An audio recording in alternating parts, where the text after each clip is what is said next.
welcome everyone to this finals ESDL match between Asylum Esports versus WSH.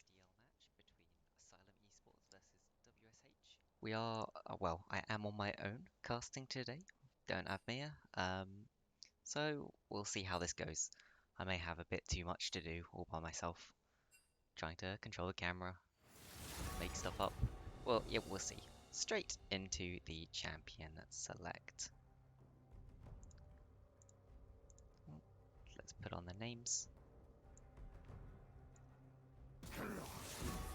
Just have to bear with me while I try and do stuff while I talk. Okay, so we see a Renekton band first, out of the side of Asylum Esports. So, that's kind of expected. We see a cat ban from the other side. I didn't really have much of a... I didn't really have him being much of a cat player. It's a lot harder by yourself trying to put everything together. Okay, right. Let's go into this. Nautilus ban. Yes, Trollzoe does play quite a bit of Nautilus. I'm not too surprised about the Nautilus ban. It's also played top lane, I believe. Yes, TLC Deadly Spikes does have some Nautilus top games. Kha'Zix being banned out against the sub jungler. He plays Kha'Zix, it's further down on his list. He's somewhat of a Lee Sin one trick, so I'd expect that to be more what they would be looking to play on the side of Asylum Esports. Will this be VODed? Yes, it will. I don't know how long the VOD will last, but it will be here for at least a while. At some point I'm going to start uploading VODs to like a YouTube channel or something so it stays longer, but I've not got around to doing that. Too much stuff to do. Okay, and we see the Gnar ban out last, going on towards Mr. Pliesas. He has played some Gnar. That would say to me they want to play some sort of non-ranged champion.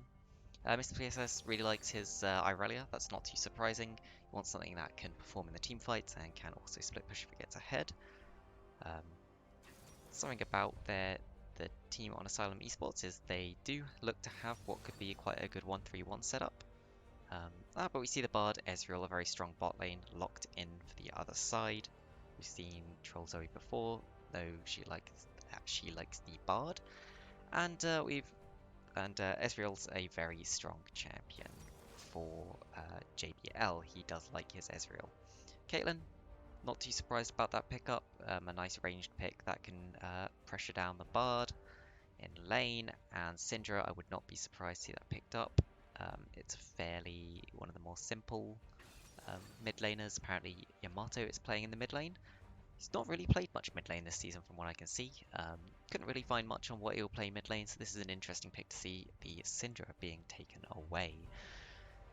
Syndra on the other side for Arakash, who is the mid laner for WSH, does have a 67% win rate. So this might be more of a denial than anything else, because the Galio picked up. Of course, very good into magic damage heavy comps. We're not looking very magic damage heavy, but should do well into the Syndra and allows a lot of agency around the map.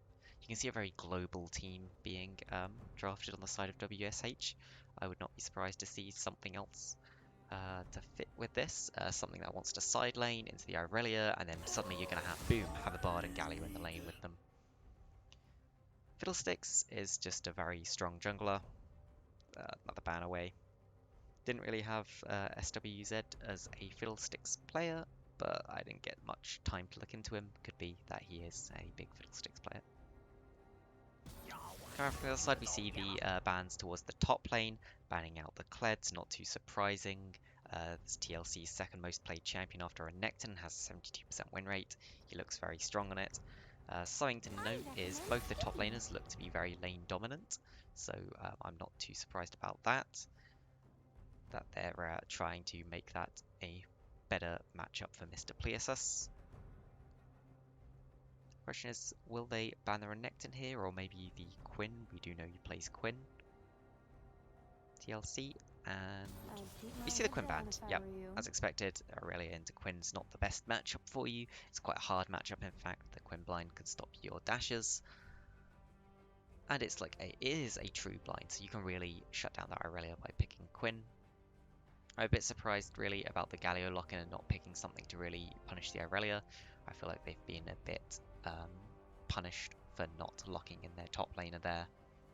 I feel like you can play a lot of stuff into Syndra, but you could really have shut down this Irelia. Volibear, of course, flex pick. We could be seeing it go top, we could be seeing it go jungle. Although TLC, I've not got him as much of a Volibear player, so I expect it's more likely to be the jungle. SWZ, wouldn't be surprised to see the Kayn lock in. He's flashing up a lot of junglers here. He does like his Kayn. Something to note, we almost have no frontline on the side of Asylum so far. Soraka is Mr. Mexis's most played support, so no surprises there. They really do not have a frontline though on the side of Asylum Esports. I'd expect to see this be a red Kayn just so they have some sort of frontline. Whereas on the other side, for WSH, you see more of a sort of normal comp. You've got 2-3 big frontline threats. You've got an Ezreal to stand behind them and a Bard to stand with him, keeping him alive. So we're looking more of a team fight comp on the side of WSH, whereas Asylum want to split up that team fight because in the straight up 5v5 team fight, they should really get stomped here. So I'd expect to see them try and get their lanes ahead early, especially the Irelia. It's very important the Irelia doesn't get absolutely smashed by this Ornn. The Irelia needs to be able to side lane and create enough pressure without just dying instantly to Ornn. Maybe some pressure in the mid lane as well. I wouldn't really expect to see much happening. It's a Syndra into Galio. You don't really expect the Galio to be able to die. Kayn's probably just going to farm up. Hopefully he'll camp top. Caitlyn Soraka can also be quite a dominant lane. So we'll have to see where this goes. As we load into the client. Well, we'll load into the client in 3 minutes. I forgot there's a spectator delay, of course, so that none of our teams can cheat. So we've got 3 minutes really to go more through these matchups. So we can talk a bit more about who will have the early lane pressure. It's quite an interesting one. Irelia into Ornn. In theory, Ornn has the lane pressure unless Irelia manages to actually get her stacks up. I would expect her to struggle to do so though, because she has to get towards that backline, and the Ornn, of course, has his combo. He can always just W her in the face if she walks up. But if the Irelia gets ahead, this is going to be a very hard matchup for the Ornn to play in. In the jungle, Kayn is a lot weaker early. We might see some early invade from the Volibear, really pressing ahead that advantage that you get with the Volibear. I'd expect to see him ganking early, maybe trying to put the Irelia behind, make her useless. But I wouldn't expect to see too much coming out in terms of jungle versus jungle in the early. The Kayn should realize that he loses that pretty heavily, and so I'd expect him to see him backing off the scuttle if they really come towards a fight for it. Galio versus Syndra is a bit Syndra orientated early, and then it should swing more towards Galio as he gets the pressure on her towards full combos. He can really get the kill pressure over the Syndra. So early, look for the Syndra pushing in, and then it's swinging back in the Galio's favor as he unlocks more of his abilities and gets more items. Bot lane, this is an interesting one. The Caitlyn can definitely push in if she wants to against the Bard Ezreal. I'd expect her not to force the Bard Ezreal to have to push out the lane more. There's quite a, I'd say this is more Caitlyn Soraka favored than Ezreal Bard. In terms of summoners, I would expect the Bard to have an Ignite, considering there is a Soraka on the enemy team. We might see some other interesting summoners coming out, but we'll have to wait and see. Potentially Kayn doesn't take flash. That is a thing you can do, but I would not expect it, especially not here where you have something like a Volibear who might just run you down in your own jungle. And we might see the Spellbook on, but who knows. Out of draft, I'd say the winner generally is WSH, but they do have to get their make sure they don't fall behind in the early game. If they fall behind in the early game, they're going to find this game really hard to play. They don't really have anyone who can get onto that Soraka late. They do have to just burst through the enemy team. But it's very hard for the enemy team to get onto that Ezreal. So really we're going to be looking here at how the two teams interact, what styles they try to play As I said before, I would not expect Asylum Esports to try to 5v5 this, but you never know, maybe they will. And let's swap into the game. Oh, and we had a crash. Perfect. Bear with me for a second while we try and reload into this loading screen. And hopefully then the screen won't be black. There we go.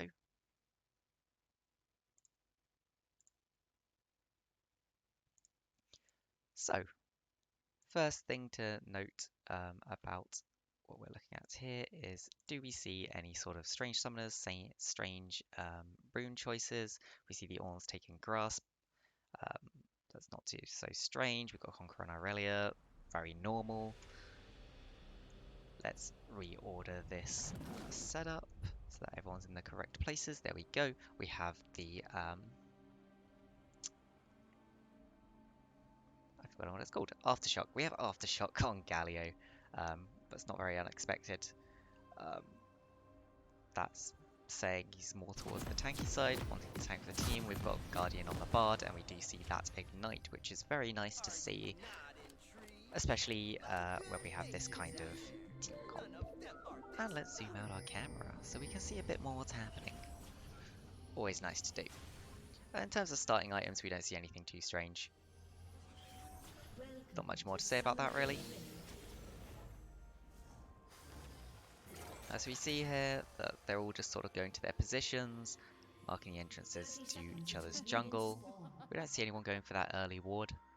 Sometimes you see junglers going for an early ward, they put their ward down, they back, they buy a red trinket, because the red trinket gets reset immediately as it currently stands.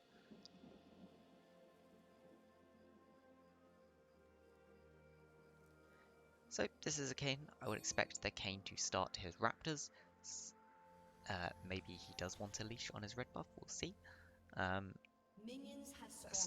leash on the red buff would definitely speed up his clear a little bit. But of course he really doesn't need one.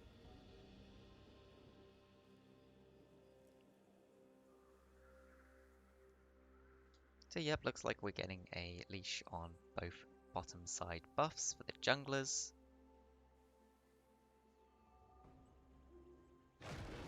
Spawn in just a few seconds.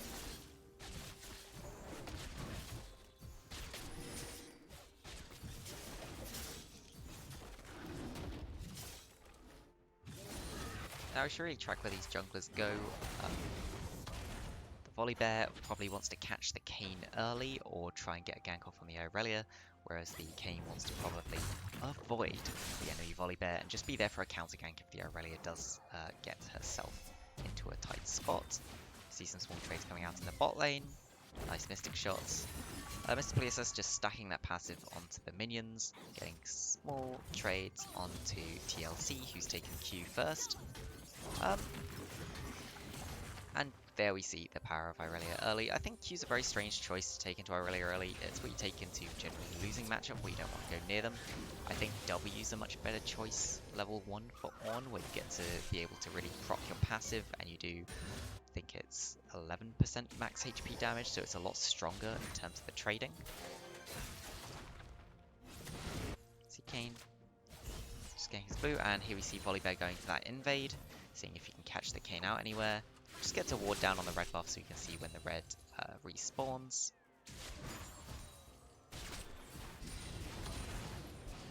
Here we go, we see now Galio's unlocked more than just his first ability, he's starting to push in the Syndra. Looks like Kayn might be looking for an invade here. It's very risky. In theory the Kayn should lose that, he doesn't know Volley doesn't have his red buff yet. So in fact he would win. Just some more small trades coming out in the top lane. It's quite unfortunate for the Volibear in a matchup you should really be winning, getting pushed down. And there we see why the W is such a powerful trading tool early. You can actually interrupt the Irelia's dash if you save that auto attack onto the Brittle. And here we see the gank onto the top lane. Looks like Mr. Plesiosaurus has maybe sniffed it out though, and is just moving away. Volibear moves down into the river, looking for the scuttle. There he sees Scuttle's already gone, and he gets revealed. Mr. Plesiosaur should back off here. And does just back off. Knows the wave is going to push back to him because it's 4+3.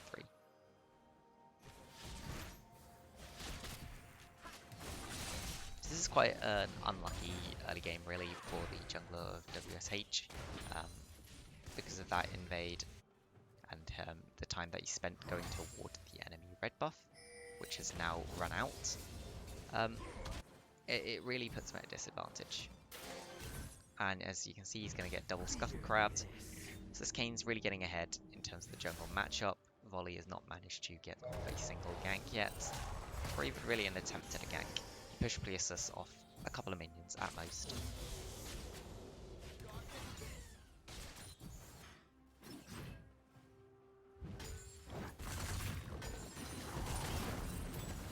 See a nice trade coming out in the top lane from TLC, just using that minion wave to his advantage as much as possible.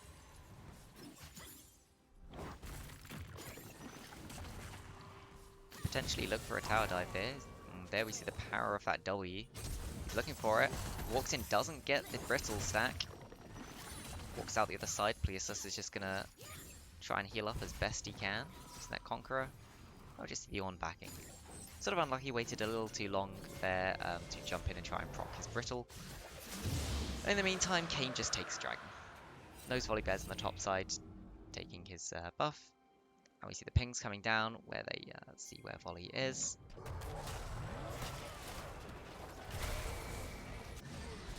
Wanting to expect a lane for the lane pressure.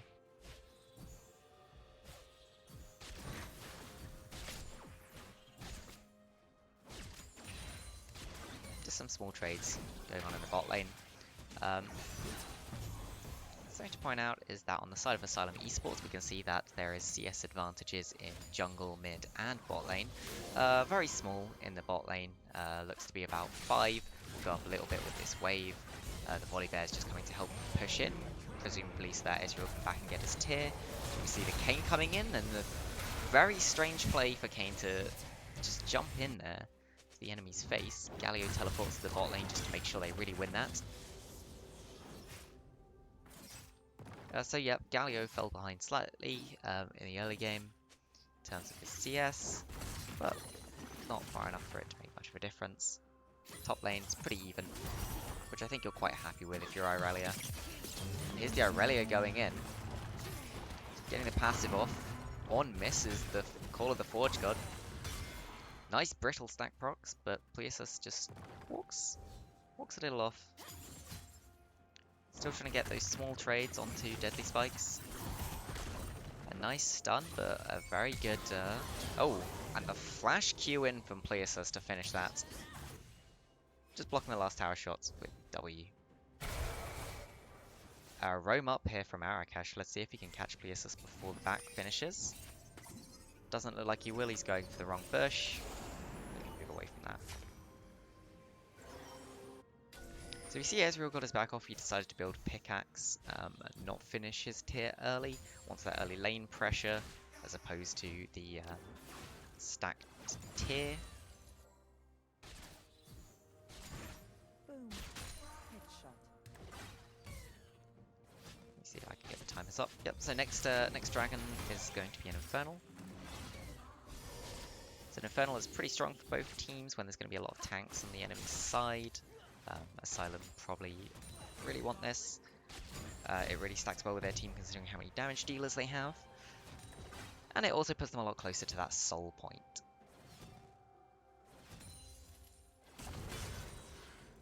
You see Deadly Spikes is now in the mid lane, just picking up that wave, pushing it in, so that Arakash can get a good back off.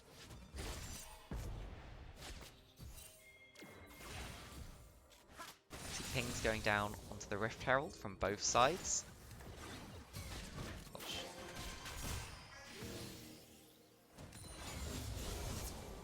Not sure why Spectator Cam is so engrossed with this bot lane autoing of minions. I just see some wards coming out in the mid lane. Priestess get a very slow push going in. This could be a good setup to start that Herald. However, we see Kane's path bot side, so no herald start anytime soon.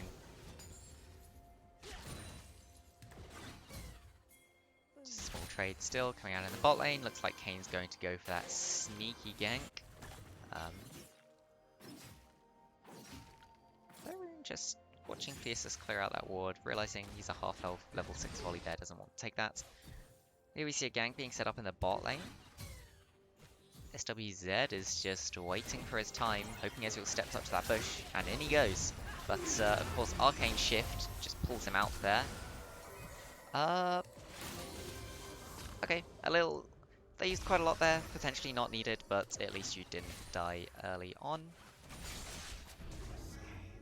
SWZ coming back in through the wall. That was very risky. If he got stunned there, he would die. The Ignite being pulled out from the Bard.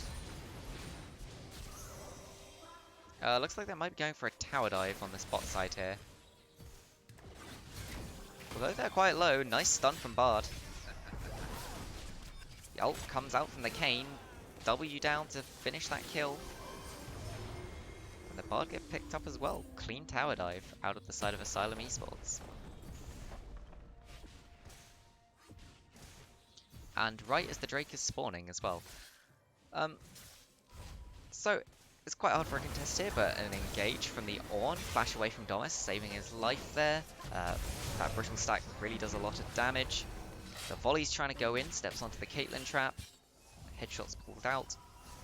Plesis and Arakash are both here. I'd say overall that small trade there would be a win for WSH as they push Asylum off of the Dragon. Although it looks like maybe they're going to decide to try and do this Drake anyway. It's a very risky play if they do. Dayrun's going back in again. They force the barrier out of Soraka. Domus just traps, nets back over the wall of the Dragon Pit. No vision picked up from that. Control ward goes down. Let's see if they decide to start the Drake. They should have an idea. The enemy team's starting to back. It's the perfect time for them really to just rush that Drake down.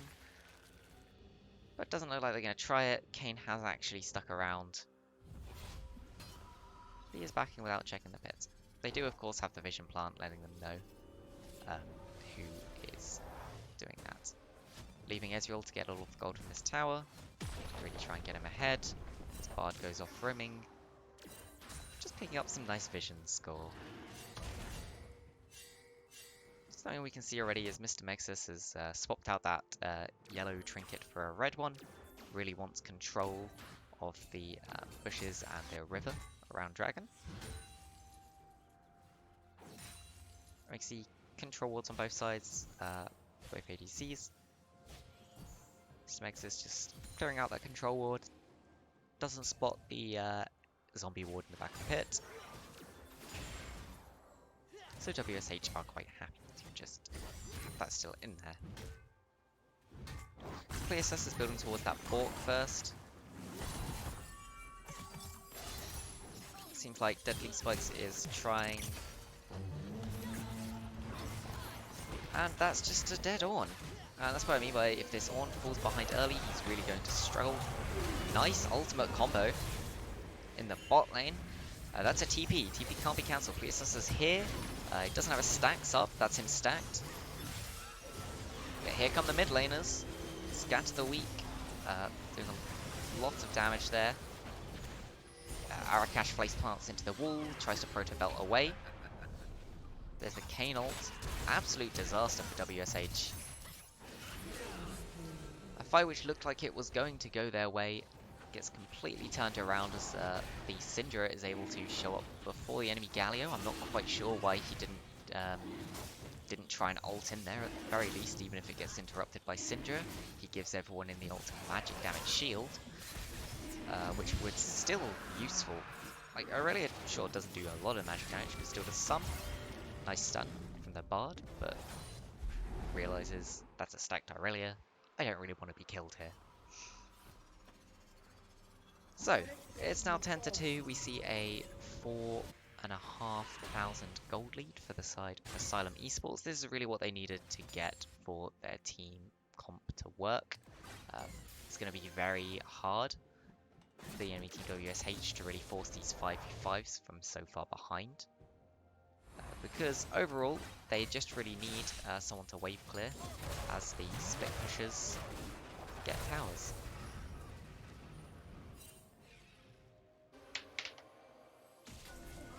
Let's see if we can have a look at the gold. In terms of gold, we see there's a don't, but we see an engage coming out, a nice trap into silence. Sword trades coming out in the favour of Asylum.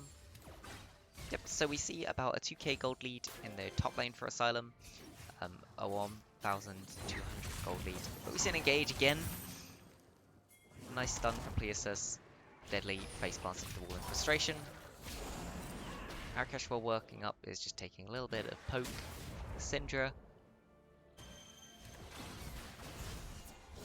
Yes, like I was going to say, gold leads in almost every lane in favour for the side of Asylum. The bot lane is actually a very slight gold lead for the Ezreal.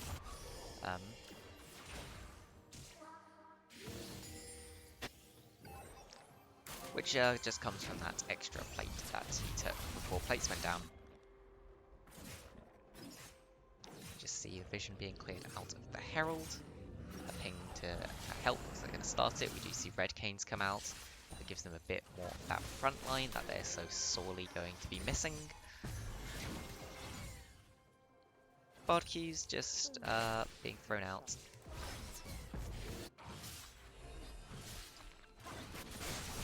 Lots of vision denial being put down.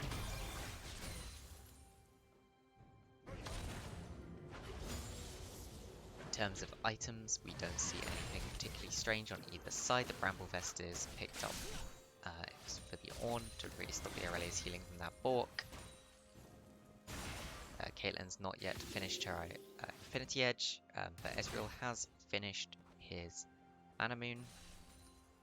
So he's just looking now to get it stacked, and Faerun's being caught out. Yamato is coming up on the other side, and that is one dead bear. Not much you can do there. Arcane shift away from JBL, but he was caught in by the cane there. Flash backwards, and that's a TP in from the Ornn. This is risky. Call of the Forge God knocks up 2. So they've got the Soraka. JBL's trying to trade against 2 here. Use the heal, just fancy footwork, but Q with the ultimate from Syndra finishes him off. Taunt focusing on the Syndra here. Really struggling, not quite fully focused there. And that, Arakash does not block this. That was an interesting interrupt there from SW. The knock-up interrupted the Galio's knock-up, which was going to flink him outside of the turret. In fact, it allowed him to just turn around and kill him, and then Yamato tanks the turret because of a hit, and also dies. Overall, actually a good trade for WSH, closing that gold gap a little. No, gold gap still about 4,500. It's a very large gold gap. Looks like Theosus might just be starting off the Herald.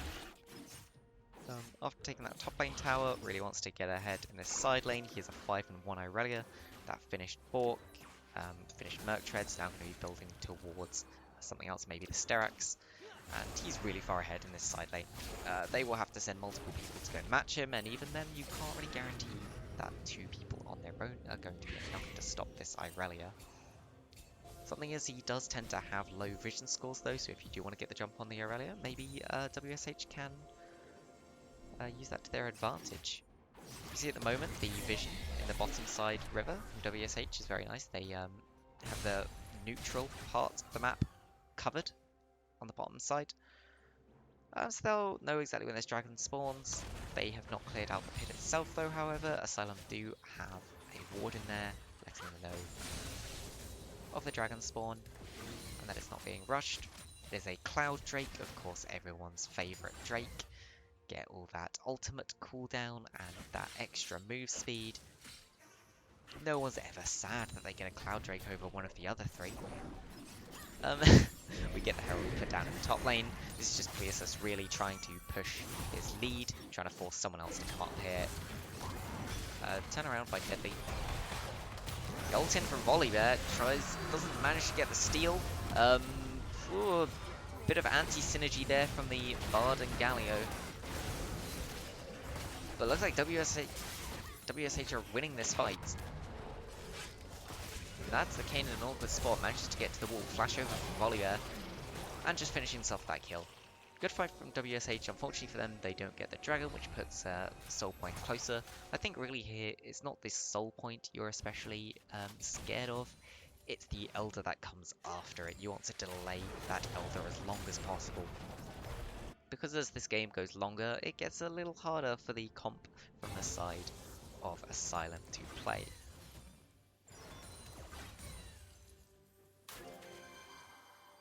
And you can really see how they're suffering in these team fights without a true frontline. Mostly Asylum have got through it when Pleasus shows up, as he's so far ahead right now that it's very hard to kill the Irelia, even though they are lacking the frontline. When he's not there, the fights tend to go in the favour of Asylum. And after all that fighting, we see the gold lead closed back up to about just 2.5k for Asylum Esports. Just more clearing of the jungle going on for both junglers. In terms of levels, we don't see anything particularly strange. SW is 1 level ahead. Just something to note. Mexus is a level behind his Caitlyn, just on level 9. Roaming up the river, just clearing out these wards. We see probably just a trade of those control wards going on. It's a portal combat. Just trying to get past these wards, and Mexus will probably walk in there and just kill that zombie ward. Therian being caught out a little bit by SW, trying to turn it around. He will struggle to win this, but past that point in the game, where he'll easily win. A nice taunt from Arakash to try and keep his volley bear alive. That is one tanky Galio, he'll just walk out. He has gone the Leandri's, going for a bit of a stronger damage build as opposed to full tank, and I think that's good. You don't want your only true damage threat on the team to be that Ezreal, especially not when he's gone Iceborne Gauntlet. A very good pickup actually for the Ezreal. The Iceborne Gauntlet works especially well against all these champions that want to run into you, mainly they're running from the Kayn. And it will help you chase down after you killed them. So we see Pleasus still trying to just push his advantage in this side lane. He's not really managed to make a massive CS lead out of it. You can see it's only about 25. That's Troll Zoe caught out a little bit. Will he get the magical journey off? Gets the magical journey off. That should be safe. Pleasus just killing the tower while Ornn is there. Gets a nice stun. So Deadly cannot actually use his Call of the Forge God effectively.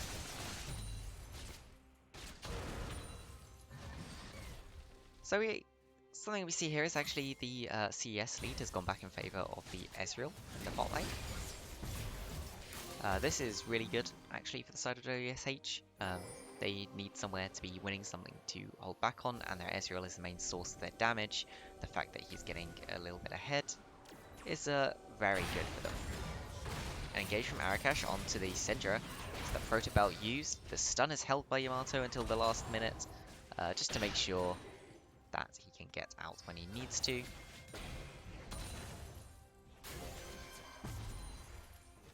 Something I wouldn't be surprised to see is some MR picked up on the side of Asylum. You do notice that a lot of WSH's power is in those AP picks. You've got the Galio who does almost entirely AP, you've got the Ornn who does almost entirely AP. But we see an engage here in the mid lane. Arakash, that knockup just catches into the stun, into the Syndra ult, and the Kayn gets a kill in the end. That's okay. I think you'd be happier to have it on the Syndra, but they're both pretty fed. Yeah, so as I was saying, in terms of AP damage, there is a lot on the side of WSH. In fact, something that I've just noticed is that I don't have I don't have the team names up. Let me get those up. And let me move them into a spot that's not really, really bad.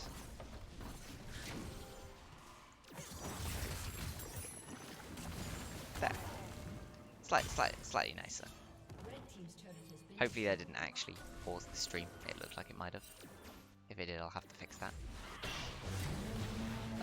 And here we see a big fight over the dragon. This is quite important. It slows down that time to the Elder. Makes us being caught out a little bit. Galio ult comes in. And now WSH has priority on this dragon. You can see SW just waits. Oh, he flashes over the wall very early. Taunt goes down. Are they going to try and... They get the Kayn. Kayn is down. Dragon is taken. The side of WSH. Pleosis is in the back line. The Ezreal is also down though. And WSH is now probably losing this fight. Arakash is just cleaning up the back end. Mr. Pleosis cleaning up the back end of WSH. Nice stun from the Bard. Gets both of them out. Pleosis doesn't get anything. Flash away from the Galio. Arakash is in a very precarious spot here though. Pleosis is coming up on him. And with that dash and the stun. Oh, and Arakash walks into the stun. A flash forwards from Pleosis to try and get that kill onto Troll Zoe. So overall, you did get the dragon on the side. It's an overall 3 for 3, and you do get the dragon on the side of WSH, so you're very happy about that. A bit unfortunate about your Ezreal getting caught there. I wouldn't be surprised at some point to see a QSS coming out, though, to really help him get out of those situations. Or maybe you see a locket. Not a locket. Maybe you see the CC lifting item from the Bard that supports build. What's that called? I don't remember. Not important right now. See the Ezreal just taking the red buff there. Ult out to try and clear this wave, but that's not going to keep your tower alive. The first Ornn upgrades are coming out. It's upgrading that early Forge-Fire cape and the Iceborne Gauntlet from the Ezreal. SW is in kind of an awkward spot here, but the rest of Asylum's here. The engage happens. Volibear's down. Deadly's just trying to disengage from this.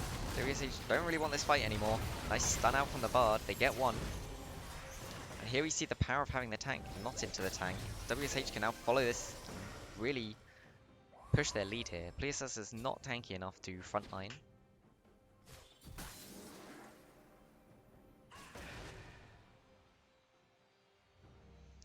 And a little bit of a quiet thing.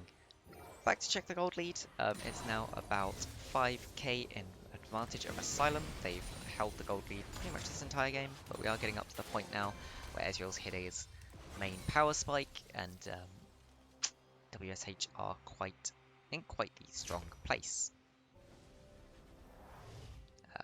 With these Ornn items slowly being picked up, the side of WSH is just going to get more and more back into this game. Pleosis going for a pick onto Arakash, just misses the blade dance. Mr. Mexus just clearing out wards. As you can see here, the side from WSH realizes that they are strongest as a 5. They're trying to keep as close together really as they can. Whereas the side of Asylum has split up. They put that Syndra in the bot lane. They put the Irelia up in the top lane by herself. They're trying to really utilize this split push method, knowing that no one can really match the Irelia on her own. At best, you just get a very slow push on the side lane from the Irelia. The Syndra on her own is a little bit more risky. There is some nice warding going on. She can see most avenues in. She's not warded up right now. Her ward next to her is on her control. It's quite risky. Bard's just going to hold that wave for Ezreal. Okay, Syndra is really pushed up here by herself. Yamato realizes maybe just pushed up way too far and backs off. It's a good back off. Really needed time.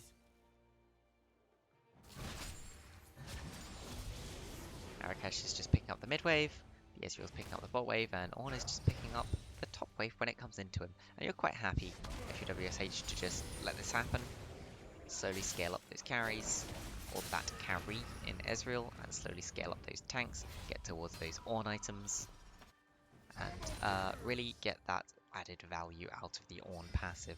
Because what you have to remember is that Ornn passive tends to give around 1,000 gold per item upgraded. So this gold lead, which looks to be about 6k at the moment, isn't really 6k, it's only really about 3,000. Because of those. Oh, and Yamato is really caught out here, has to flash the wall, but Arakish is coming after him. You can see everyone's converging towards this bottom lane. Taunt comes down from the Galio, stunning from the Bard, and that's one dead Syndra. He does get one Q off, and look at how much it chunked out GBL. And this is right as the dragon spawns. That was an important pick for the side of WSH. See one around the backside. Call of the Forge God is used. Misses, but some nice stuns out. Ezreal's out of position here. Galio's just frontlining, keeping JBL where it's safe. Oh, and a nice wombo combo. They all go in. Mr. PSS caught out. The Kane tries to survive as long as he can, pops that stopwatch, but as soon as he comes out, flashes over the Dragon Wall. He's through.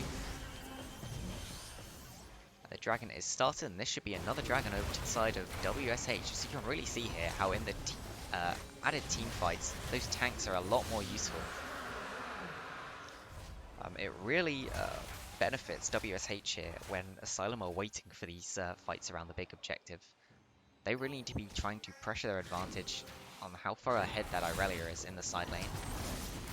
Here we see an engage onto SW. And you could just see here, the tank just... Ornn is just not taking damage from this turret. It's just tickling him.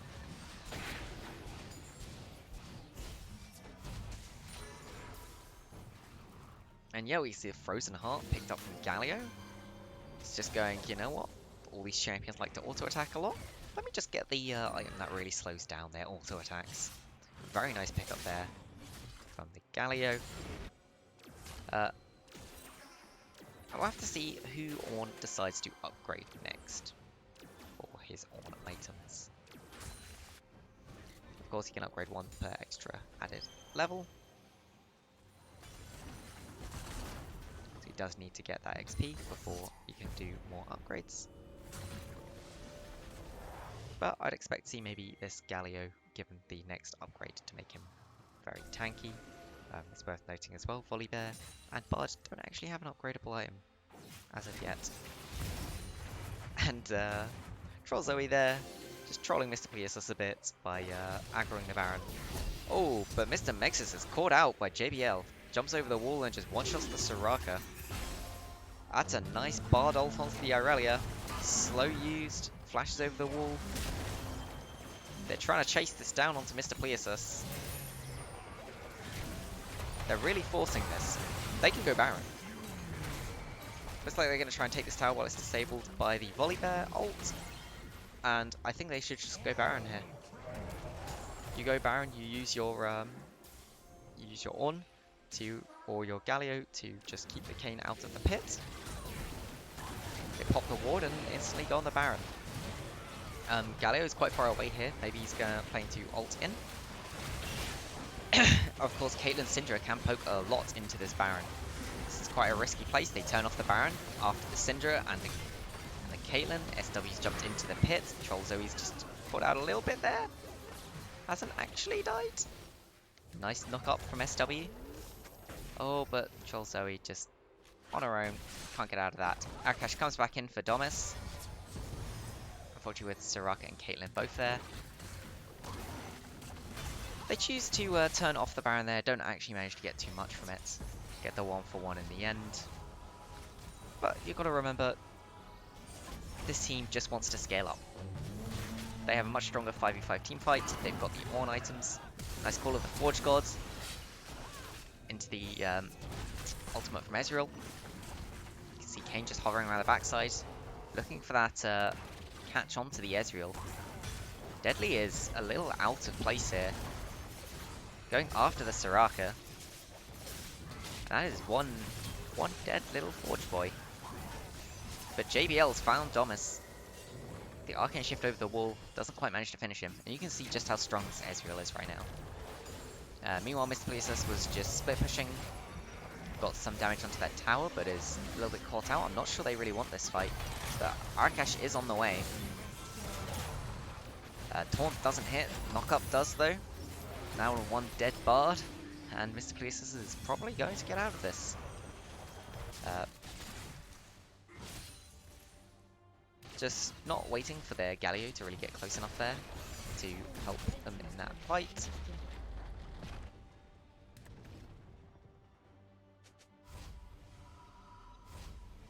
Anyone playing on RU?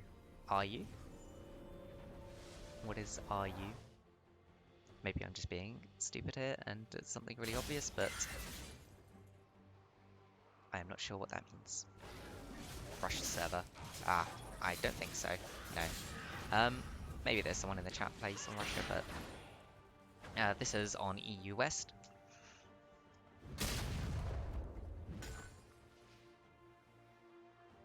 Okay, so we see a bit of a quiet time.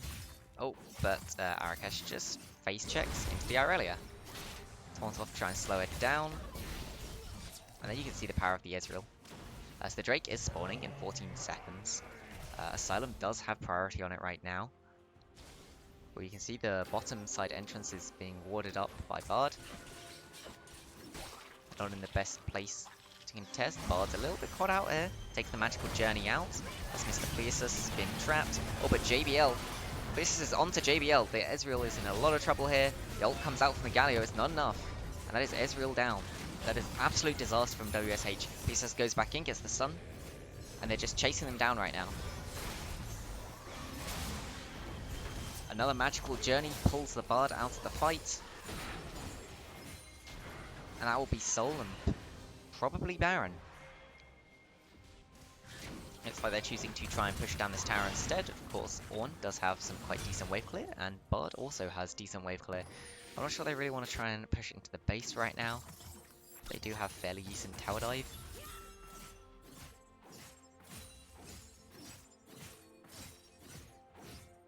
Kane's just soloing out this Drake while the Caitlyn and Soraka move over to Baron. There is a ward in the back of that Baron.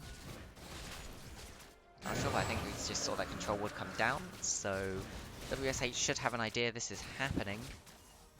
I would not be surprised to see an attempted steal, and you can see the Caitlyn and the Soraka are getting quite low doing this. The rest of their team shows up. We can see another big team fight here. This is a slow Baron. Forge of the Cool God is used. Knockup comes in, jumps in. But it's picked up by the side of Asylum. And that is the volley going down. Unfortunately, Bard ult not quite catching the Kayn. It was a nice attempt. They attempted to knock up Kayn, they attempted to catch him in the Bard ult. Neither of which worked. And this is very problematic for the side of WSH. I'd expect to see a 1-3-1 pulled out here from the side of Asylum, putting the Aurelia in one lane, the Syndra, Kate, Soraka in the mid, and potentially Kayn down bot. Kayn could also go mid with them. They could do a 1-4. It depends how strong they're feeling in that 3 versus 5. All they really need to do is keep their disengage ready, keep that Syndra E push ready, keep their Soraka silence ready, and make sure they don't get engaged on. So it looks like they decided to send the Syndra down bot on her own. That's a little bit risky, but they also have the Kayn hovering.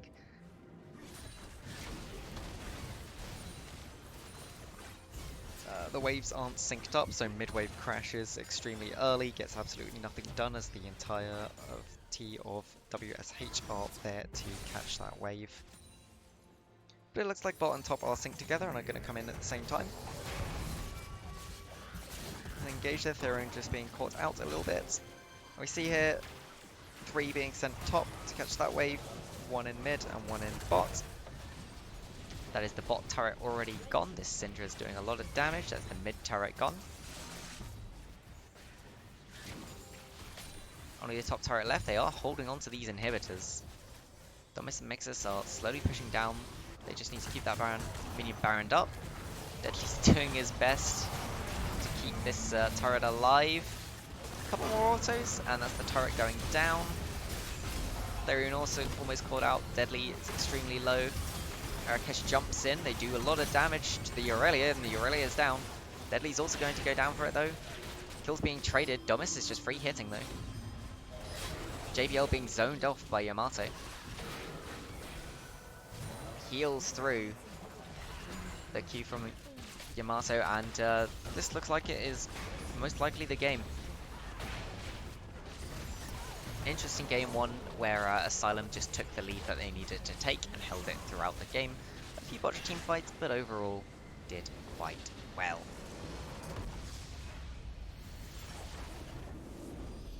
So I'll leave you guys for a second on this nice victory screen while I pull up the next game.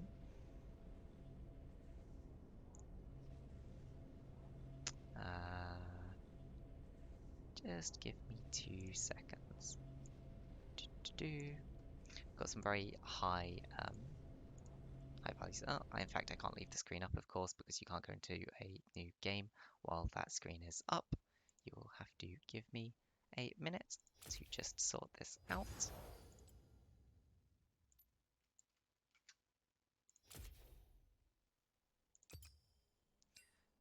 There we go, and we go back to the client, and we're in the next game. So there's a potential break here if either of the teams want it.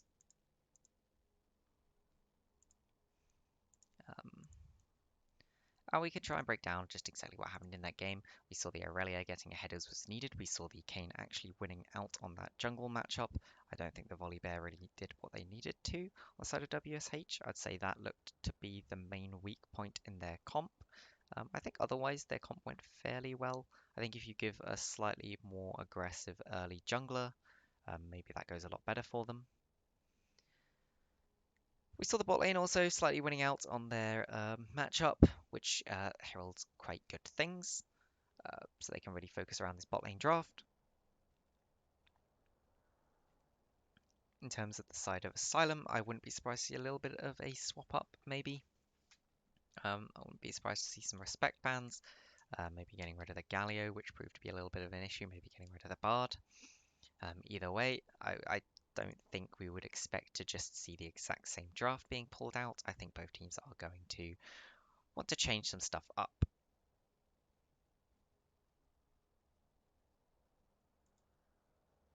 So we're just waiting now for everyone to be ready for this next game. And then when they're ready, we'll keep going. Of course, it's a best of 3. And now that Asylum are 1 win ahead, they just need 1 more win.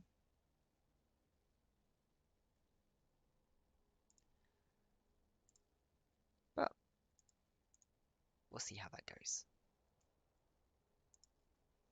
And of course, I forgot to post the link into the main ESDL channels. But hey, whatever.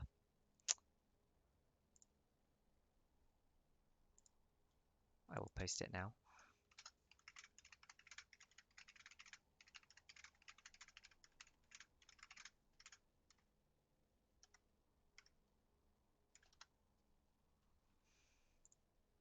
So,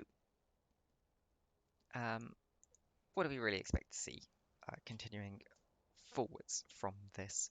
Maybe ban out the Syndra on the side of WSH if you were finding that to be particularly problematic, or maybe you, on the side of WSH, you find that Arakash thinks he can beat the Syndra, and you pick something a bit more of a kill threat in that mid lane, and you try and get your mid lane ahead. I don't think their comp was especially bad. It is quite unfortunate for them what happened in terms of the jungle. I found it quite weird.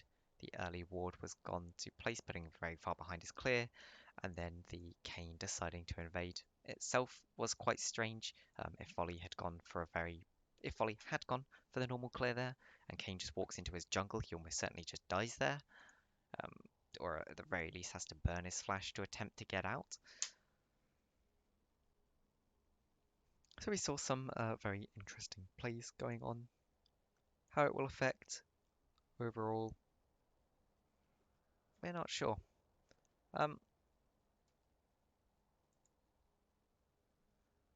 So we always tend to do the MVPs per game, and I think, whenever we're doing this, with my usual co-caster who is not here today, we do the MVPs per game. So I mean, I may as well give an MVP in my opinion per game. Chat, feel free to chime in with your opinions, and maybe you can sway me to give it to someone else. We tend to do it for both winning team and losing team, because there's always somebody that's performing pretty well on the losing team. It's quite unfortunate, and they can be sad that they lost, but kind of happy that, they had a good game. In terms of the winning team, I think it's pretty obvious we give it to Pleasus. He really won his matchup. He got pretty far ahead. Of course, his whole team did quite well, but the Irelia was really an unstoppable force in that side lane, forcing the Ornn to come and match her, which meant they couldn't get the 5v5s they wanted. And really, even in that last fight there, we saw Pleasus catching out Ezreal and assassinating him, which led to them winning the fight, as Ezreal was the main damage source for the side of WSH. So I think Mr. Pleasus is the MVP for Game 1 on the side of Asylum. If we go over to the other side, WSH, I think I would give it to Arakash. He had the slight counter matchup in that mid lane, but he was where he needed to be. A few mistakes made, but I think that can go for most of the side of WSH. I think also big shout out to JBL. In fact, maybe JBL should have the MVP from that game. Apart from being caught out, yeah, I think JBL should actually have the MVP on the side of WSH. I think he did very well, and you couldn't really fault his play too much. There was one bit near the start of the game which was a bit iffy, but apart from that, a good game overall.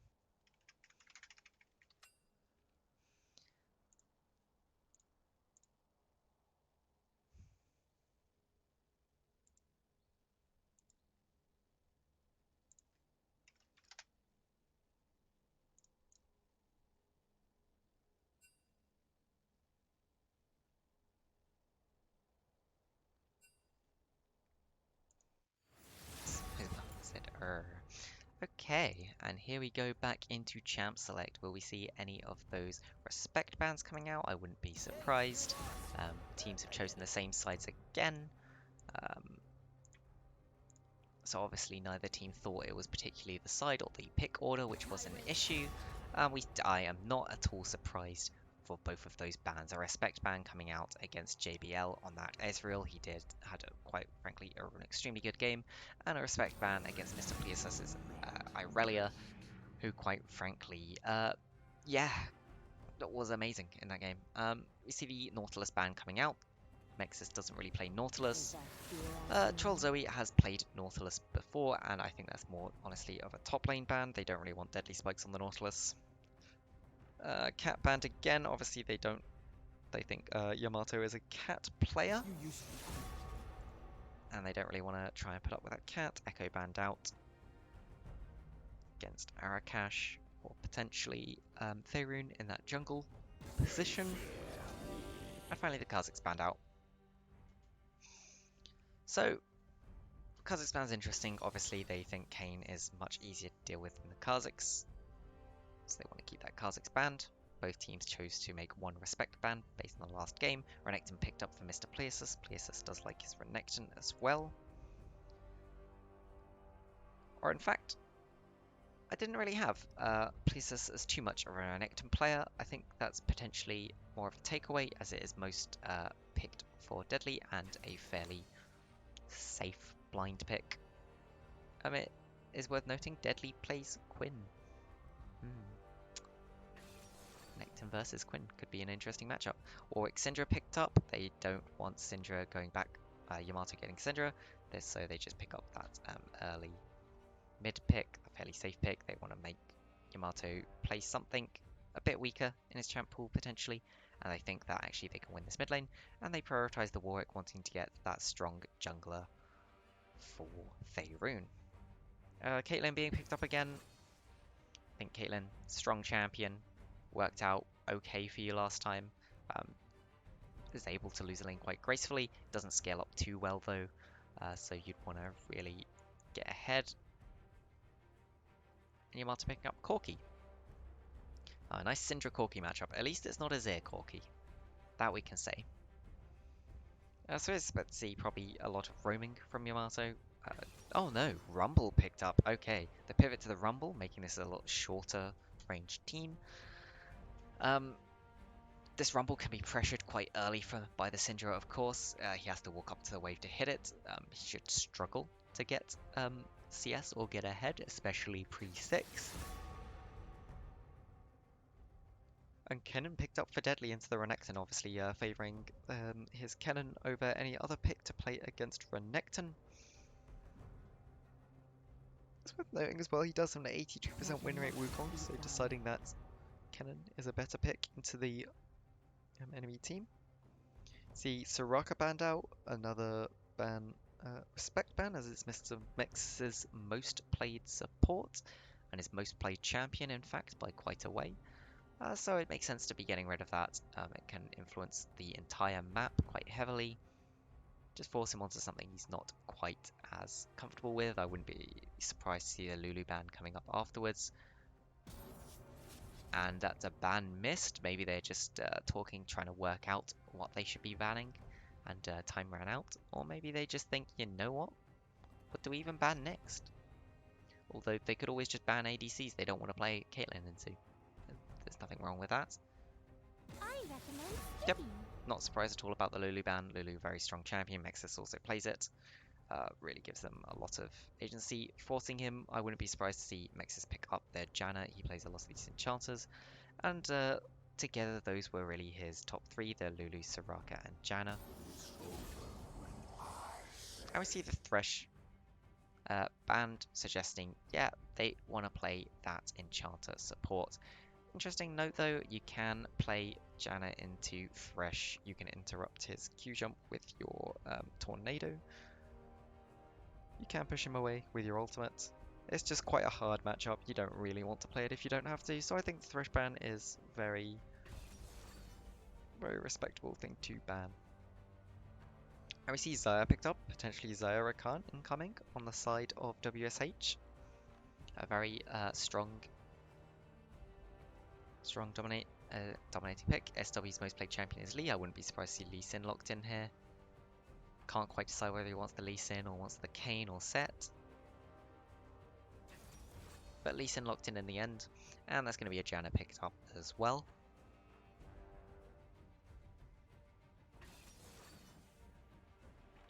Not at all surprised there. You could pick the Rakan here. You could pick Nautilus. Alistar, I don't particularly like the Alistar pick here. So Alistar's going to struggle against lane in lane against the Janna. Shouldn't really be able to engage on Janna very well, especially when the ultimate comes in. That engage never going to happen.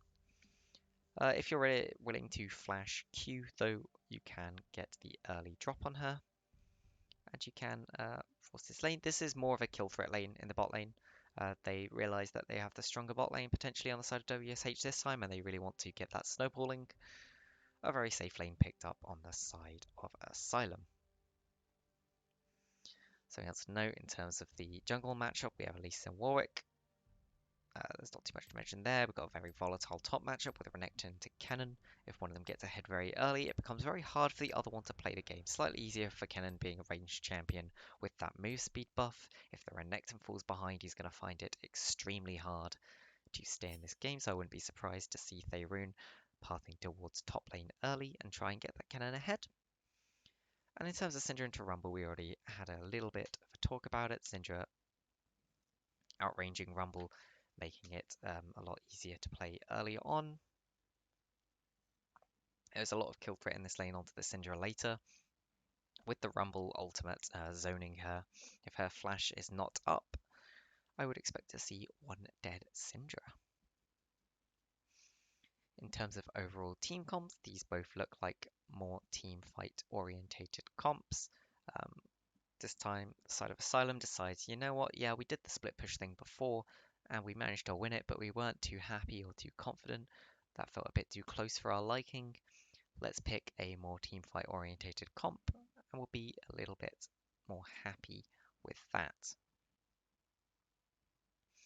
And again, quite a team fight orientated comp, I'd say, on the side of WSH. I'm not at all really surprised with their team comp at all. And they got the big potential Kennen flanks. They've got the Warwick and the Alistar to frontline, both of which have damage reduction spells. The Alistar's especially good at frontlining, could also peel quite well for Xayah or Syndra, but they also can be fairly decent peeling for themselves / each other.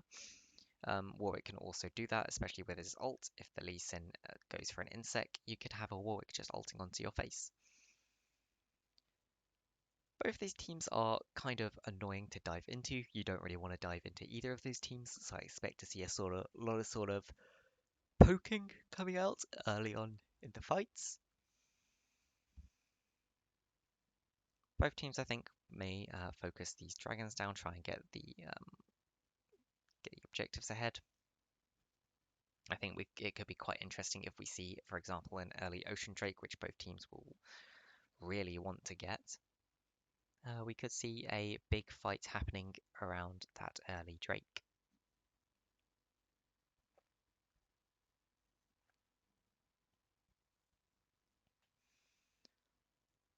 So in terms of who won the draft this time, I'm not sure it's as clear as before.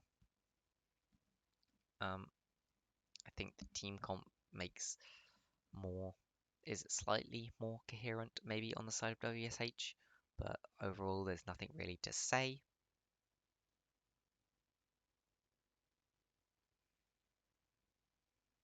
But yeah, we shall see how the game plays out.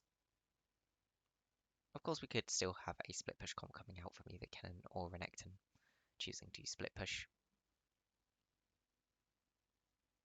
And Rumble can also go for that split push and use his speed up and also his slow to get his slow and his ultimate to help him get out of any sticky situation.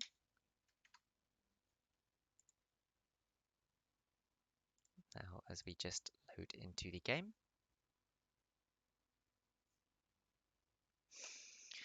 we can note down anything potentially strange we see comment on Janna, so a slightly more aggressive lane. We do see the Guardian still on the Alistar. I'm not so sure about that one.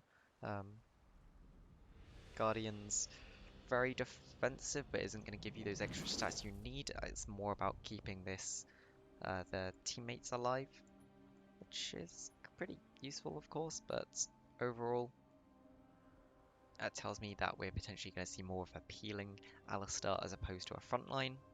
I'm not sure how I really feel about that one because your Kennen's not going. Kennen can use his ultimate to frontline quite effectively, and your Warwick can frontline quite effectively, but altogether your frontline is not that strong without the Alistar being a part of it. Meanwhile, on the other side, League of Conqueror. You see 3 Conquerors in the game. At some point, they're going to realize this rune's ridiculous and nerf it, but I don't think that's anytime soon. They did attempt to without nerfing into the ground, and look at what happened. It basically made no difference for all the people that were really good at using Conqueror, and it made it worse for ADCs. I mean, maybe that was their intention, get rid of Conqueror usage on ADCs, which they did manage to do.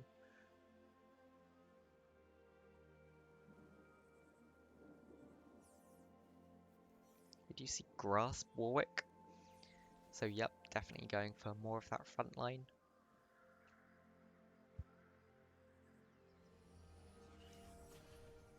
And another Spell Thief's picked up on the Janna.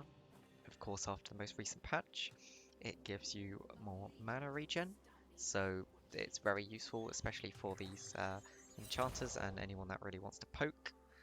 It gives you that extra mana back so you can poke more often, more effectively. SW just sort of queuing, maybe using it more early enough. Lots of question mark pings coming out.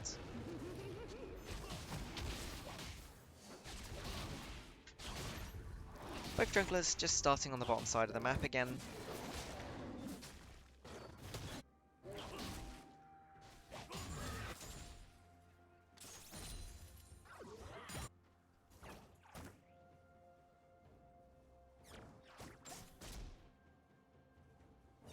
Just the early trading, we can see Arakash should really be autoing Yamato as he walks up. There we go. Getting that early pressure down. Troll Zoe's just sitting in the bush to make it a little more scary, not get poked out by the Janna. Now he's going to use those stacks, get the earlier level 2, and then they can really pressure this lane. But it does take a lot of damage in the trades. Let's try and stick to this bot lane as this level 2 comes in. Engage will probably come in here. Chooses not to use the flash to engage. Early trades coming down. Knock away by Troll Zoe, and actually the side of Asylum Esports comes out slightly on top after that gank. After that trade. In terms of the top lane, we see that it's fairly even. There are more minions for Kennen to pick up here, so he should be at a slight gold advantage. Plius really being poked out by the Kennen here. You can see he takes a lot of damage whenever he walks up. Kennen just auto-attacks him. Tries to get that passive off to use his W and get that little bit of extra damage. And both junglers have just cleared out very basic paths.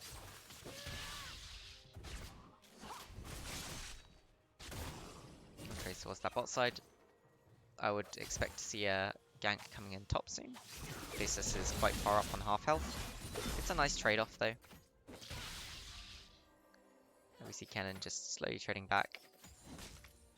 Thayrun is currently on his Krugs. Still fairly healthy. Could come in for this gank. SWZ is just taking the scuttle in the meantime with a much faster clear than the Warwick. Looks like the Warwick's wanting to come in. He's used his W, which has alerted Plius he's actually around. Will Plius back off? Plius is not backing off here. This is a very risky position. We've got the Fear on the Warwick. Fear goes off. Renekton flashes away.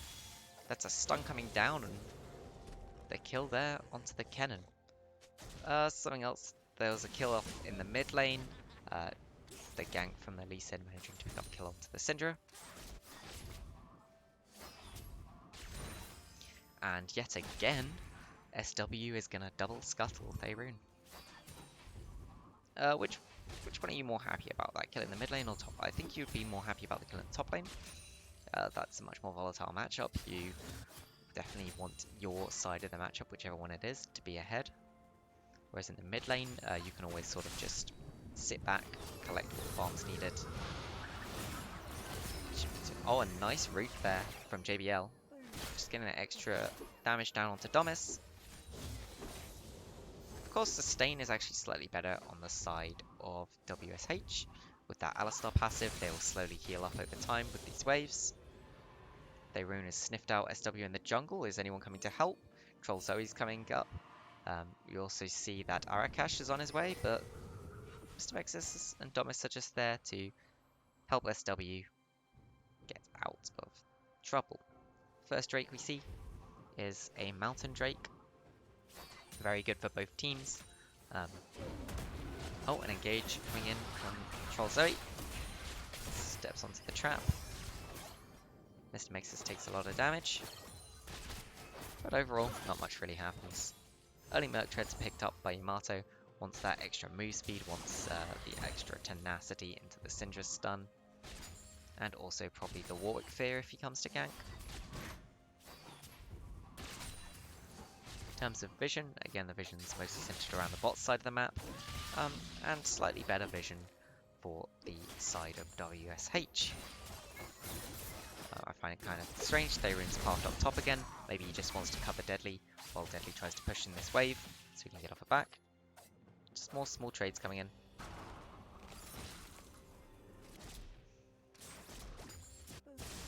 I wouldn't be surprised to see the bot lane from WSH path towards Dragon. Maybe Thayrun backs and also paths with them and they try and take this Drake. Nice stun coming down in the mid lane. Deadly pops the ultimate. Ultimate pop from PSS as well. Here's the TPs coming in. Deadly's in a lot of trouble here. PSS gets that trade on. Thayrun's only level 4. Doesn't get the kill. And Yamato picks up another kill. And this is just Thayrun spending so much time clearing these Krugs over and over that you can see he's really falling behind on levels. And tries to do the gank when he's level 4 into the level 6. As soon as he saw the TP, really should be backing off from that. Doesn't back off, really tries to go for the kill. And absolute disaster happens, doesn't get the kill, and also dies for it.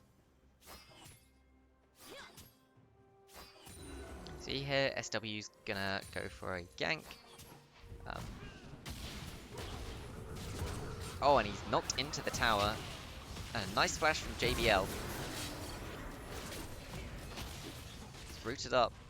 JBL on no health, one auto attack away from dying. Troll Zoe taking a lot of damage as well. But well played from the side of WSH to get out of that without giving over a kill. Also managing to get out the exhaust from Janna. Yamato's going in on Arakesh. Arakesh just burns the ultimate and the ignite. Chooses not to chase. SW just playing with Faerun.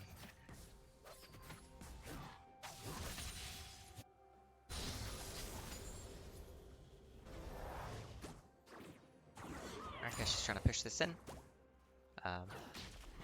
See Faerun just kind of running around the river. Not really sure why. Should be starting the Drake really if he wants to. The amount of time that he spent not starting the Drake means that Yamato is going to be coming back close and could potentially ult over the wall. Lee Sin has his smite ready. He pings it. As we can see, hits it on the dragon. Faerun's just pulling the dragon further out. He is one level down, so the Lee Sin does have a lot of the stronger smite. Troll Zoe forces the flash out of the Janna. This isn't far enough away. Faerun's in a lot of trouble here. He's going to have to smite to stay alive. And it's stolen. Stolen by SW. Gives up his life. The heal's keeping Faerun alive still.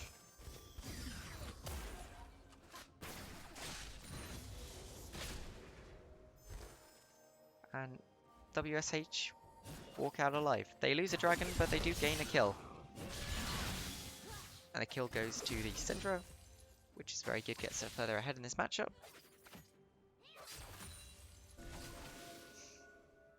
This is really what you want. You want solo laners to be getting ahead.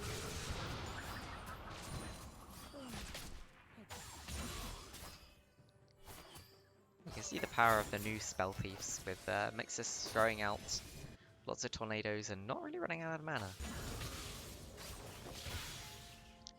Nice small trades coming out of Deadly.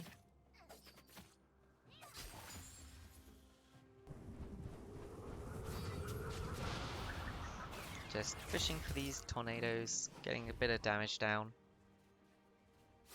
Troll Zoe on about half health, but we'll slowly gen back up with the health, passive health regen, and oh, but we see a gank up top, forces Deadly to flash, and SW decides not to go for the flash kick.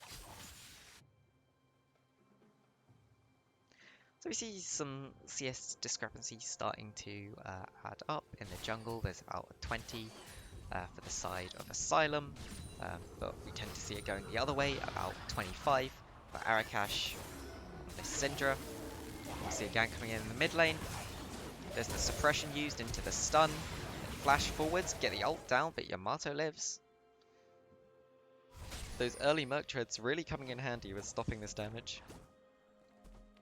And the CC not quite being layered perfectly there from Faerun and Arakesh may have cost them that. And SW just waits to assassinate Faerun as he tries to walk out. Greedy walk, and SW is also going to pick up Raptors for his troubles. Something I have noticed is our spectator cam really loves the bot lane. It really does. Arakesh is just a bit pushed up here. Oh, and he misses the Q. Arakesh is still in some trouble. Flash forwards. But the Ignite should trade this kill. I'm not sure how worth you really count that. Getting a kill onto your Lee Sin, but giving a kill to the enemy Syndra, I don't think that's worth it. Especially not when you burn your flash to do so.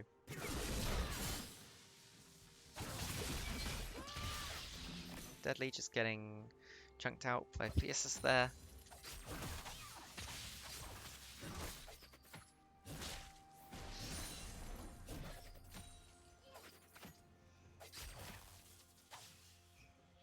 So we see that the Renekton's picked up the early Tiamat to help him push faster.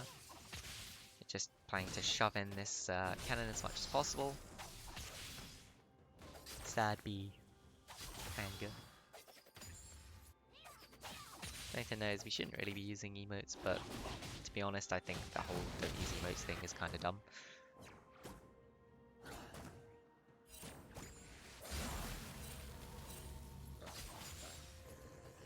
They're attempting a gank on top, decides, nah, I don't like this gank.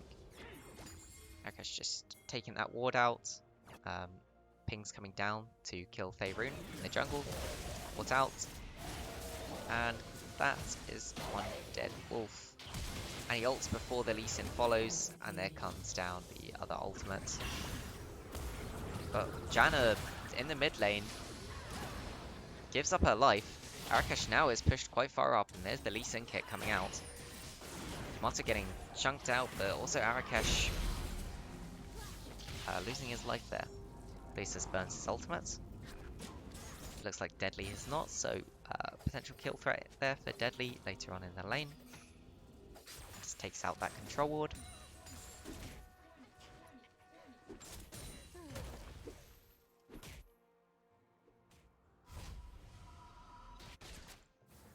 And yeah, this is one very, very fat rumble right now.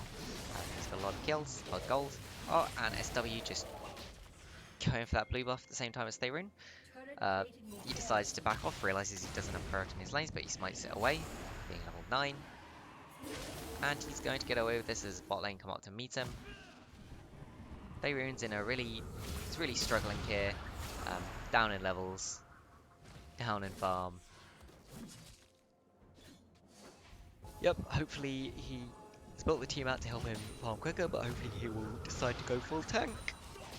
And by going full tank, he will still be useful on less gold.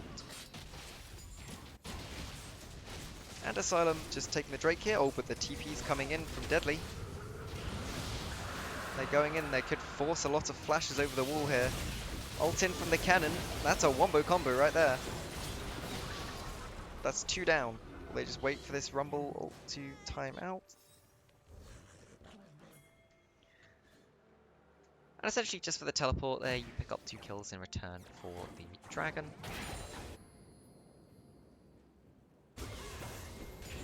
And that's pretty nice for you. Unfortunately, Blazus does pick up the Herald in the meantime. Ooh, Arakash misses the stun. And Deadly's a little bit caught out by Blazus, is getting some nice trades on. We can see the trades still coming in on this top side. That's about it. And there we see the interaction where Janna Tornado just stops Alistar engage. Yep, if you're very quick, you can do that normally. Oh, and a nice stun from Arakash, and that's the ultimate, should finish off this W, doesn't die. The early Merc Shreds, keeping him alive with that Mountain Drake. Worth noting, his health there was so low, without the Mountain Drake giving him that extra MR, he probably would have died. Early Drakes are important, guys.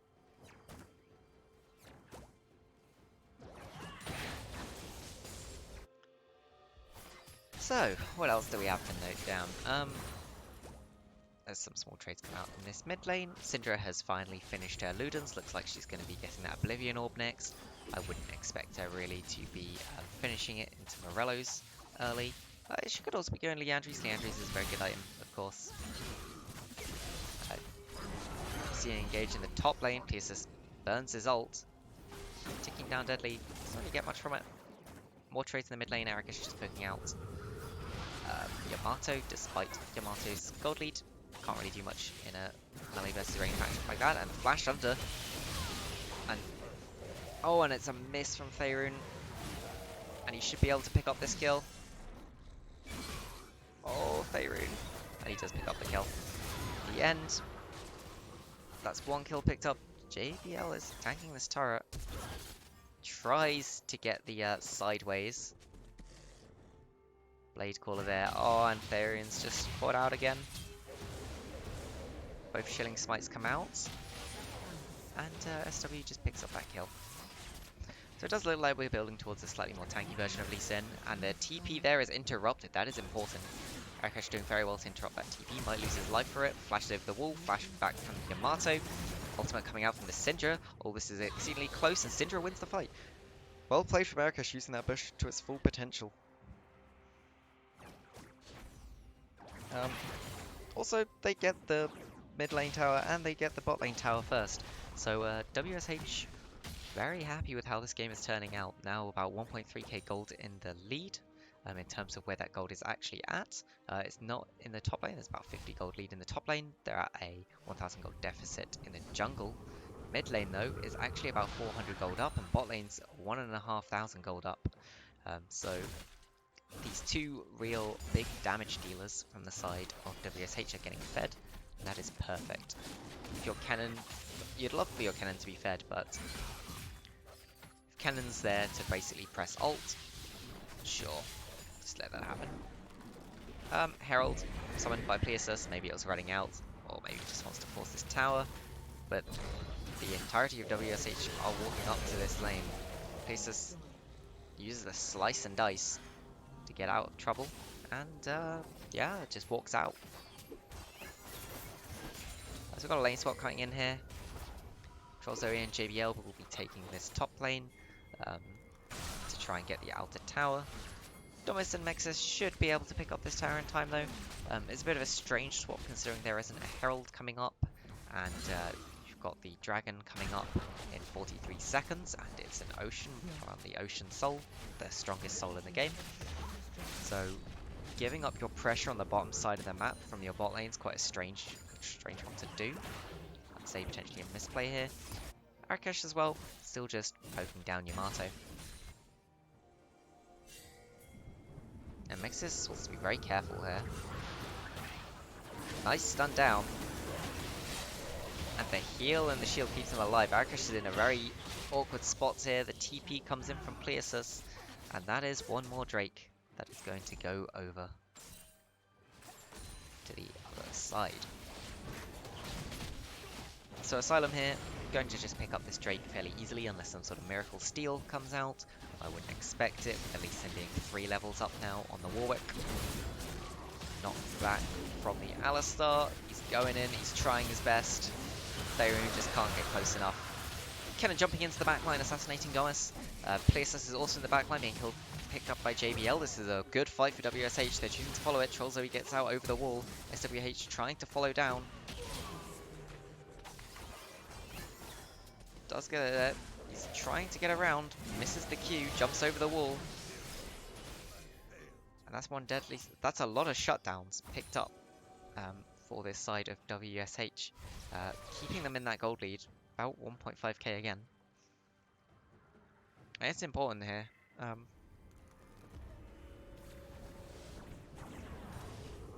Something else to note is a lot of the gold is on this Lee Sin. As the game goes on, this Lee Sin's going to heavily fall off.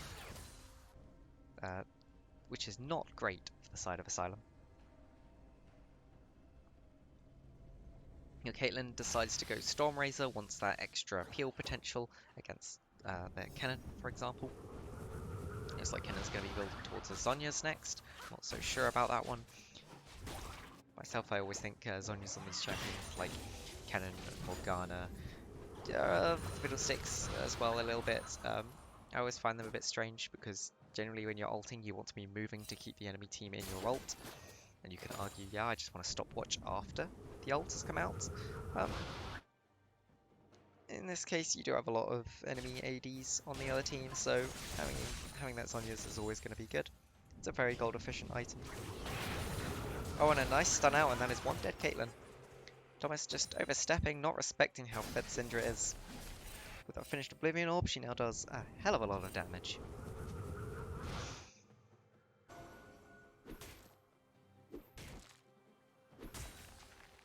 So it looks like our next fight might be around this Baron. Does both the knock-up and the suppression at once. Yet again, the CC isn't layered perfectly. Ooh, and this is a bad fight for WSH now. Syndra's trying to do what she can from the backline, but she's just getting slowed up. A nice push backwards. But the repeated slows are coming out. But here's JBL doing what damage he can. The flash forward stun from Pleasus, though, is enough to pick him up. Looks like they're choosing not to go towards the Baron. They're going to try and get this mid lane tower down instead, get more pressure on the map. I do agree with this this approach.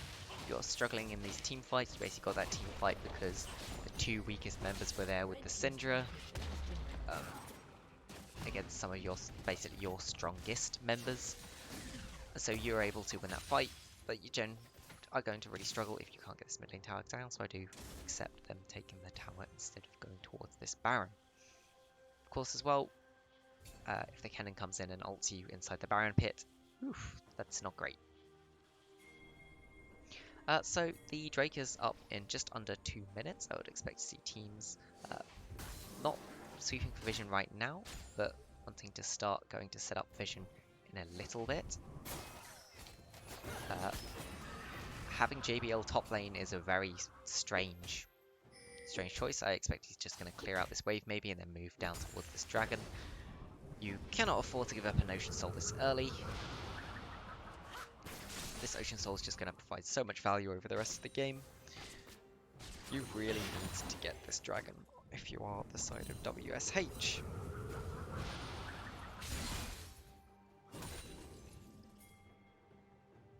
Because he pings coming down onto the Baron from Asylum. Maybe they're just choosing, you know what, we know WSH have to go for this dragon. So what we're going to do is we're going to go take the Baron instead. And we'll use the Baron to push down and get some more towers, open up the map even further. I don't think that's a terrible idea. Or maybe it might just be that, in fact, they're warding it up to check that the Baron's not sneaked away from them while they go for this dragon. Lee Sin now has a GA. Oh, but Arakash is caught out. The Insect is just straight into the tornado. Isn't engaged. This is a mess of a team fight. Lee Sin's on the backline there. Arakash is in trouble. Manages to get back. The flash back was from JBL keeping him alive. Pleasus is on the backline. But Domus, I don't even know how Domus ended up there. I'm going to assume Alistar headbutted him in. Pleasus now is in a very awkward spot, caught between Deadly and the rest of the team. Him and Mexis are choosing to move down, using that Janna passive to get the Renekton out even faster. And that's one Drake that is going to go over to the side of WSH. Big win for WSH there. Really needed. Looks like maybe they might be going for a steal, realizing this Ocean Soul is amazing. Although, nope. Just a trade-off going. We look at the mid lane. Arakash is now just going to go push in this mid lane and then take them back. Everyone backs to spend their gold. You can see a lot of gold on the side of WSH after that fight. Spirit Visage being picked up for the Alistar, keeping him nice and healthy through the fights. The Syndra picks up the Zhonya's in order to Zhonya's when the Lee Sin gets on top of her.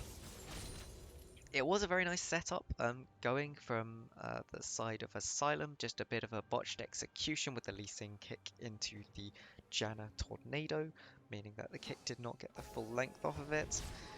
And the rest of the team of WSH were able to get there, but we see an engage in the top lane. Pleasus just finds Deadly over the wall. Here comes the Caitlyn ult.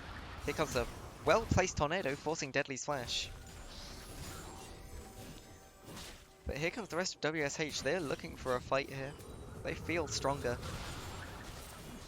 Catch JBL, nice sidestep. Arakash just getting that damage onto SW.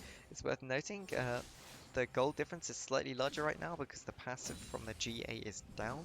The amount of gold that would usually provide is not on the side of Asylum. You could really see how the Lee Sin was falling off. He wasn't able to kill the Syndra in the fight.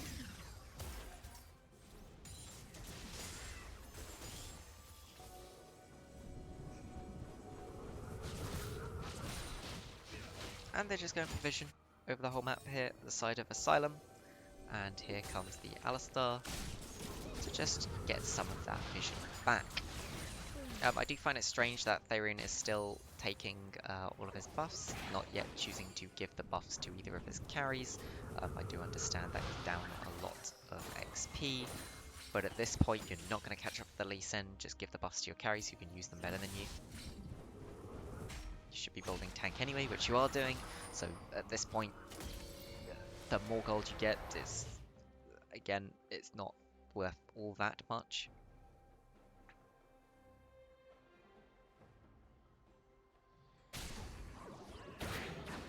Something to notice is Arakash has 2 levels on Yamato.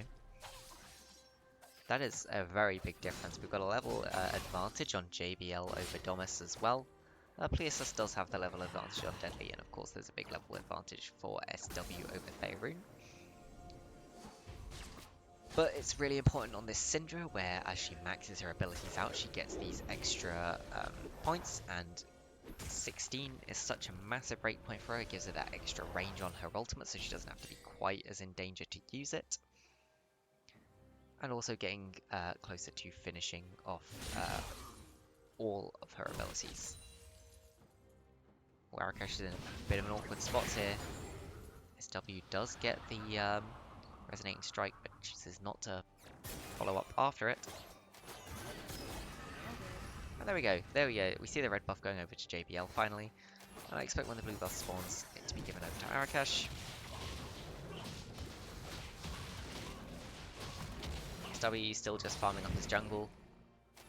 I'm not sure I agree with that at this point either. I think at this point really he should just be giving it all over to his Caitlyn, his Rumble, trying to get them to be stronger. You're not... Doesn't matter how much more jungle you get really on the Lee Sin, your Lee Sin's not going to get that strong. Faerun meanwhile is so far behind, I don't think it really matters if you take some of the smaller camps. Like, yeah, you could give it to your carries, but your carries are really far ahead anyway. You could get them further ahead, but realistically the game's probably going to last past the point where they're full build anyway at this point. Neither team's managed to crack the second tier towers. In fact, there's still a first tier tower standing. Small engage, nothing happens. Yeah, there's still the first tier tower standing on the side of Asylum in their top lane. Yeah, let's have a look at where these gold differences lie. So we can see there's a gold difference in the top lane. Mr. Places has the extra gold over the cannon. Of course, Renekton falls off quite heavily, so that's not so big. Massive gold lead in the jungle for the Lee Sin, who is now falling off the side of a cliff. So again, that's not great for Asylum, but we see a big gold lead on the Syndra. Oh, we see a flanking TP coming in here. Places is here. They know the cannon's away. Cannon TPs into the fight. You can see the TP coming in. Lee Sin goes in, gets knocked up. Cannon ultimate's used, stuns up the team. JBL is out of the fight though. It's up to this Syndra to provide the most damage. The Monsoon comes down. Beasus is on the back line, stuns up Syndra. She uses her Zhonya's. No flash though, nothing really to get out. Tries to get Pleasus, manages to trade at least 1 for 1. There's just the cannon left, being chased by the Lee Sin, whose GA has respawned. And they're in the minions here. Unfortunately, it's not going to really mean much. And that's the Ocean Soul going over to the side of Asylum. Right when they need it, they come up clutch and get that big fight that they need. The assassination onto JBL really turned that fight in their favor. You can see actually it was a fairly close fight still, even with JBL pretty much instantly out.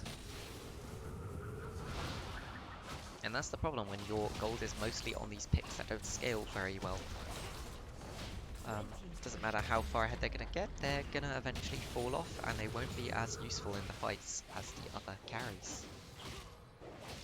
So they're just going to clear out the jungle here, take their backs, set up for a Baron. Maybe look for another fight, and if they get the fight, attempt to win the game. Very clear cuts, normal way to play the game.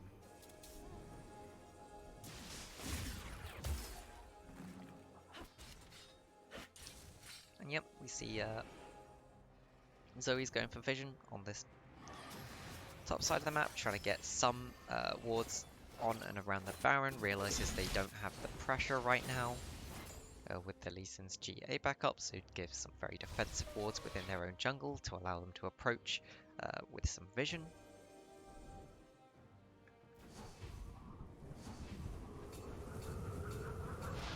Meanwhile, we just have farming going on the sides. Both TPs are down, so in theory one team, if they're ready for it, could start the Baron as soon as they see someone on the other side. It looks like SW though is still just farming his jungle. Not choosing to try and get anything just now. Faerun as well, just taking his jungle, but the Pressure's not really on them to get anything at the moment. They just want to, again, funnel as much as they can into their carries before the next fight. Try and get flashes up on the carries. Those flashes are so important. I would expect to see WSH try to sit back as long as they can until those flashes are both up onto the Syndra and the Xayah, because it has so much potential for helping to keep them alive during these team fights.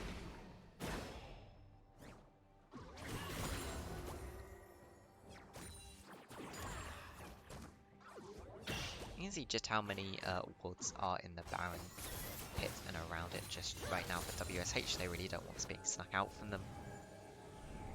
Here comes Asylum to clear out the wards though. Troll Zoe just... it's an Alistar, you're not going to get anything just tickling him.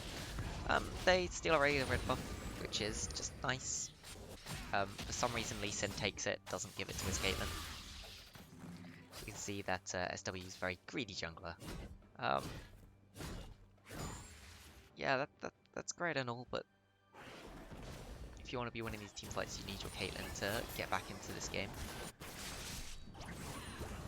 Caitlyn's in a bit of a rough spot right now. And you can see the Lee Sin's now level 18. I expect him to stop taking his jungle camps at this point and just let your carries get that tiny bit of XP that they do get from killing the jungle camps. Faceless goes for an engage on Faerun, but JBL is there. I'm not sure they really want to take that engage. It is very hard for WSH to fight into this. Oh, but there's the engage from SW. And JBL is just too far off on his own. Nice tornado coming back. They managed to get the Janna. Slicing Maelstrom comes in. 1 for 2 so far. And very low health bars on the side of WSH. But they are slowly winning this fight. Now we just see the absolute fighting potential of the Kennons slicing Maelstrom, especially when they get their priority targets. It was really important them managing to get... Oh, the fight's still going on. Carries on the way back. They get one. It's just the Lee Sin left alive now. They could chase this if they wanted to. This is honestly worth it if they can get the Lee Sin's GA down before the next fight. That is an extremely important factor. We see that the Syndra has finally finished her death cap. Now working towards finishing that Morello's, which is pretty big. It stops the Janna healing, stops the healing from the Renekton. Generally, you just don't finish your Morello's early because the amount of stats that it provides for its gold value is not really that great. I would like to see a Liandry's maybe. It doesn't look like there's too much MR that's really been picked up on the side of Asylum. So I think I'd prefer the Liandry's at this point from the Syndra over the Void Staff as the final item. We see the pings coming out from the Elder Drake from the side of Asylum. They realise that with this Elder Drake they can win the game. If you think about just how close all of these fights have been, and if one side dies when they hit 20%, yeah, these fights are not going to be close anymore. 23 to 24 kills, this game is a lot closer. 61k gold to 59, about to hit 60, and there's an attempted engage from the cannon. They get the Janna, that's big. Domus is in trouble on the backside. They get the Renekton as well. This is massive. Domus is stuck in the pit right now. Doesn't have flash, doesn't have any way out. And it's all up to SW here to attempt to steal this Elder Drake.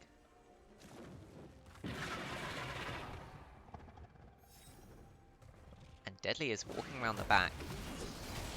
SW hits, finds out the Drake is going on.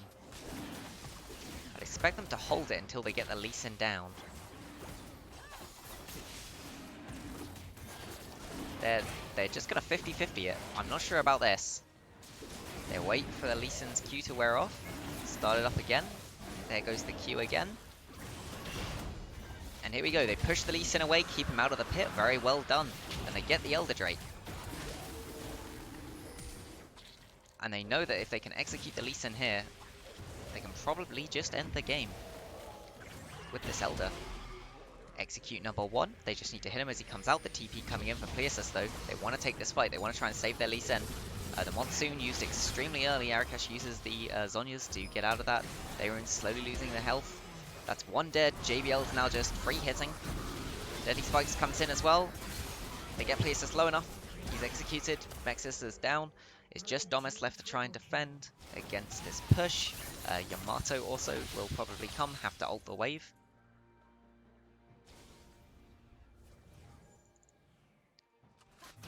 And they will probably just dive Domus here. Yep, Domus just overstays. When there's a cannon with a speed boost and you've got an Elder Dragon, you got to remember that he does not have to actually kill you. They just have to get you low enough for that threshold. And this could potentially be the game here with 20 seconds left on the Lee Sin and the Renekton. They're going to keep pushing, and with this Elder Drake buff, they can take the fight. For some reason, Syndra's on the top side of the map, along with the Warwick though, so they choose to just back off. Probably just going to take the Baron, the safe option, and then try and use this Baron to push and end the game with. Asylum has respawned, and they're pathing towards the top side of the map. This could be disastrous for them if they get if they go to stop this Baron take and get turned on. The power of the Elder Dragon should make this win for WSH. As the Baron down, they're going to take their backs. Oh, cannon backs interrupted. This could be a fight. No, they're just going to walk it out. Oh, they're after Arakash. That's the hit there. That's one dead Syndra. 900 gold bounty picked up for SW. But there we see the Elder Dragon is still in effect. You still take that trade. Lee Sin dead for Syndra? Yes, very nice. There's not like there's an Elder Drake right now to take or a Baron. They've both just been taken. So they're going to donate the red buff over to their Xayah, and I expect them to just push down mid lane most likely and attempt to end. With only 30 seconds left on Lee Sin, they probably can't end, just try and get an inhibitor. If they get a nice fight, they could go for something more. But I wouldn't really expect to see that. Here we get to see some nice wards killing rather than the push. Let's watch the push.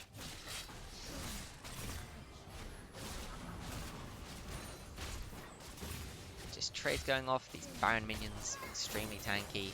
The Alistar's just clearing all of the traps so that none of the less tanky carries accidentally step on them. I can respect that. And they got the double cannons. JBL's just going to melt through this turret. There is some very far back flank wards on the map, but don't really expect anything to come out of that. They're just throwing those blind tornadoes, the blind resonating strikes, trying to scare them off. And WSH just using this Baron very well, just pushing, being very careful with it. Not over pushing. Syndra's now coming down to meet them. Not sure why she wasn't here earlier, but there you go. Mexus steps a bit far forwards and gets absolutely chunked. And now they feel safe to walk up and hit this tower. That's the tower down. They'll just push in, take this inhib. They might join up with that bot wave and attempt to end, or they could just back off. They're going to go the safer way. They're going to choose to back off. Maybe a reset after getting the inhib. Looks like we're going to be waiting for another big objective to spawn.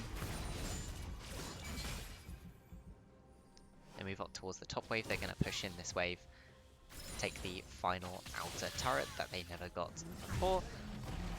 And choosing to back now rather than push it any further. I think that's fine. You can just go back to the top lane, push it in again.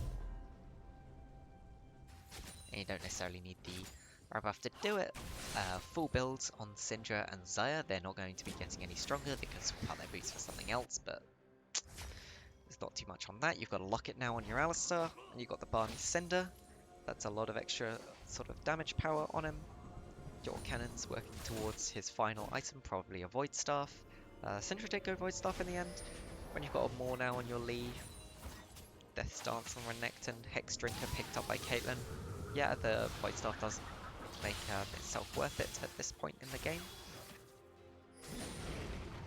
On the other side, struggling for items still. But that Lee Sin, look, he's full build. Is he still soaking up XP, taking minions? At this point, Lee Sin should never be in a lane. He should not be soaking any XP. He should not be taking any of the camps that are left up. Let's see if he takes this camp. Yeah, well, okay. So, he's taking this camp. He's full build. What does he get from taking this camp? He's full build. He's got full XP. Why not give the camp to Rumble? Your Rumble's still got an item slot he needs to fill out. Anyway, we got the Elder spawning in 9 seconds. We can see that the warding's very good for WSH. They have all of the approaches warded. Whereas on the other side here, Asylum are going to have it slightly... Oh, but yet again, Mr. Mexis just face checks a push and dies for it. Deadly's trying to get into the backline, gets a stun onto Domus. Domus gets out, flashes out, uses a stopwatch. The rest of the team's here now. It's a 1-for-1 trade there. Will they choose to start this Elder again? Blocked by Alistar. They started up. There is a ward in the pit, but it's currently disabled. It's no longer disabled. They have an idea of what the Baron, Dragon is on. Will they choose to pull it back, or are they just going to go for that 50-50? It looks like they're choosing to pull it back. Oh, but it resets. Very unfortunate. They don't really pull it far enough back. And they get it. That's another Elder Drake. Meanwhile, look at mid lane. There's super minions pushing in here. And finally, we see the Rumble getting to pick up the jungle farm. Yes, so at this point, when you are full health, full build, just stop farming. So, there's no point. You don't get anything from it. A lot of damage chipped onto that mid lane tower. They can't really afford to leave this without losing anything. This Baron is really make or break for them. They can choose to make a stand at this Baron, or they can choose to make a stand as WSH tries to push in for the final time. Looks like WSH are just going to go for the safe option of get the Baron, let the Baron up super minions push. Deadly's just staying around the mid lane. Mixus is yet again warding by himself, just up a little far. Looks like they're going to choose for the Baron fight. Nice stun down onto Mexis, chunking out half of his health. If he's hit again, he will die. Meanwhile, the Baron's been started by JBL and Faerun. And there's Domus gone. And there's the Janagon. Kennen tries to go in. And yeah, that is gonna be the game. And game 2 is picked up by WSH. We have a series. Looks like we're going to game 3. Oh, and the redemption. Pad those damage stats. Pad those damage stats.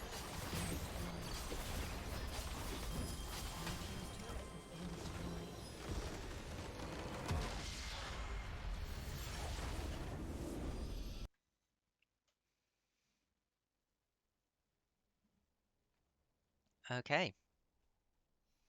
There is yet another game. Let me just yet again get up our final game, which indeed is needed.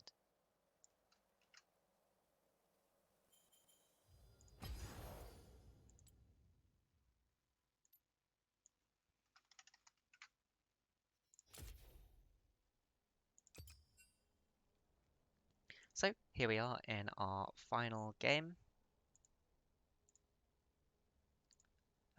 Whoever wins this wins all. Exciting. Let me just, that's what I wanted. And we'll just hide these. Some great production values right now. Definitely not doing this for one of the first times. Okay. So we're ready for the final game. I think what went wrong, we could talk about what went wrong there in a bit. I will be back in, I don't know, what are they talking about? But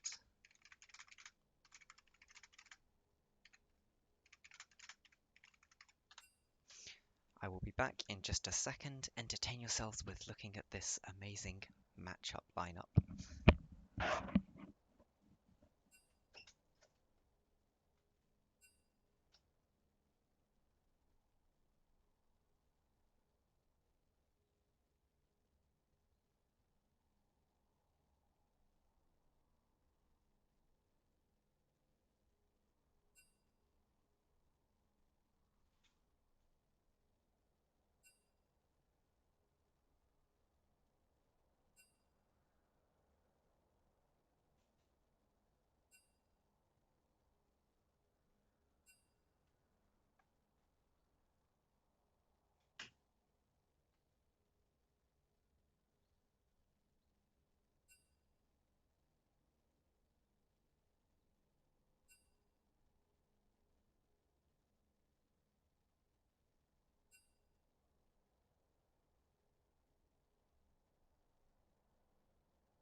Okay, we're back. So, final game of this series. Both teams have one win. Um, we see one of the teams asking Yamato Cannon, how are Sandbox Gaming doing in the LCK? Of course, anyone who knows about pro play will know that Yamato Cannon is the name of a coach who was recently taken from Europe to coach a failing team within the LCK called Sandbox Gaming, and they're now on a win streak. So are we swapping? Looks like there's someone is just in the wrong team right now. Getting back, getting ready into the correct sides. So after the last game, is there anything we really expect to see? I mean, I would expect to see the Aurelia ban kept. Let's not forget about first game. I'd expect to see the Ezreal ban kept. Let's not forget about that first game that happened. From the side of this second game, I don't think you're too scared about Thayrin's picks. I'd be very surprised to see a lot of jungle. I would be surprised to see any jungle bans from Asylum. Um, their jungle's not ready. That is fine. It's fine. There's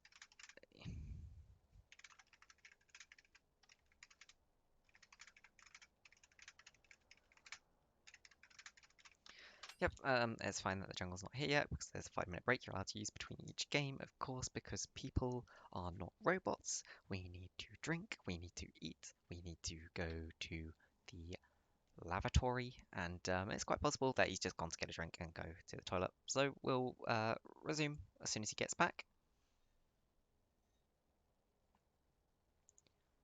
So, yep, as I was saying, off from this second game, do we expect to see any real bans?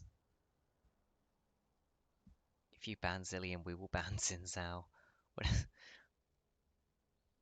uh, something strange is going on in the chat. But no. Do we expect to see any bans. I think whoever goes first maybe is going to first pick Syndra this time. Hint, hint, wink, wink. Or we're going to see the red side ban Syndra. I think it's done very well for both teams, and I wouldn't be surprised for it to be banned out by the team that wouldn't be able to get it. Um, they have. We did see the priority on getting a pick for Thayrune. I'm not sure that's the correct thing. Maybe they just didn't want to blind pick anything. Um,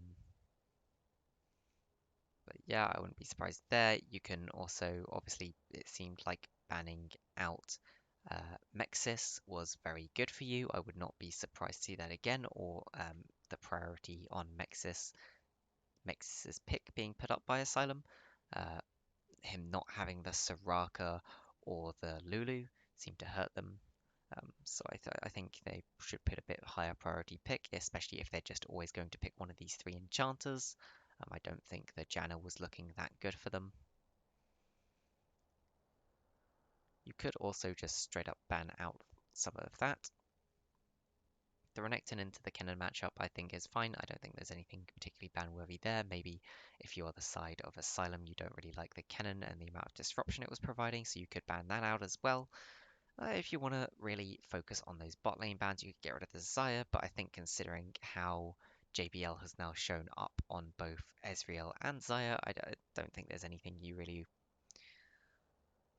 There's much... I don't think there's much point in banning them both, because I am sure that he has a third pick ready.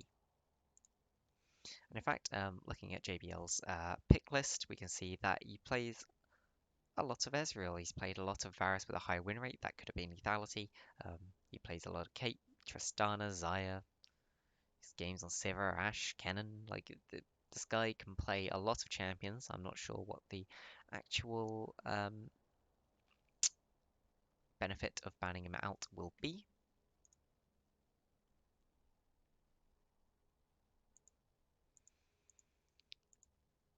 And maybe it would be worth noting that it is a 5-minute timer that they need. Realistically, it should only be 5 minutes. No, you send me a link. Ah, if only I had a PayPal set up, I could send them a link and they could PayPal me for casting their games. Yes, that's definitely what's happening. No, we just cast the game. Oh my god, he's actually sent a PayPal. Um, well, that is now on stream. So if anyone wants to donate Yamato money, oh no, apparently that's the wrong one. See some potential match fixing going on. I'm sure they're just joking around. So I think really what we should be seeing on the side of Asylum is getting that good top lane matchup, getting a very decent mid as well. I want to see the priority on mid. If Syndra is open, I want to see them first picking the Syndra. I think the Syndra was a much better look for them than the Rumble was. And it takes that Syndra away from um, the hands of Arakash. And if he wants to play the Galio into it again, I think you're quite happy with him playing the Galio into it again. You did okay in that matchup. 5 to each player when we do ARAM. Oh, I remember when there was a game where there was a professional game where they ended up doing an ARAM for the first game, and both teams got disqualified in the end for doing it, which was kind of bullshit because both teams obviously agreed to it. Is everyone ready yet? Let's see. We're ready here on stream, aren't we, guys? Yes. To go into the next game, I think what we should see is a split push comp being drafted from the side. Well, either a split push comp being drafted from the side of Brain, come to me. Split push comp being drafted from the side of Asylum Esports, or they should go all in on their team fighting comp. Last game they had a sort of mix and match with the Renekton being more of a split pushy sort of pick as opposed to team fight. So I'd like to see them either, if they're going to go down that route, just picking something in the top lane entirely for the team fight. Otherwise, just pick something that's going to absolutely dominate in that side lane and take over the game from the side lane. Outside of WSH, um, everything has been working for you. I appear to have a friend request. I'll have a look afterwards.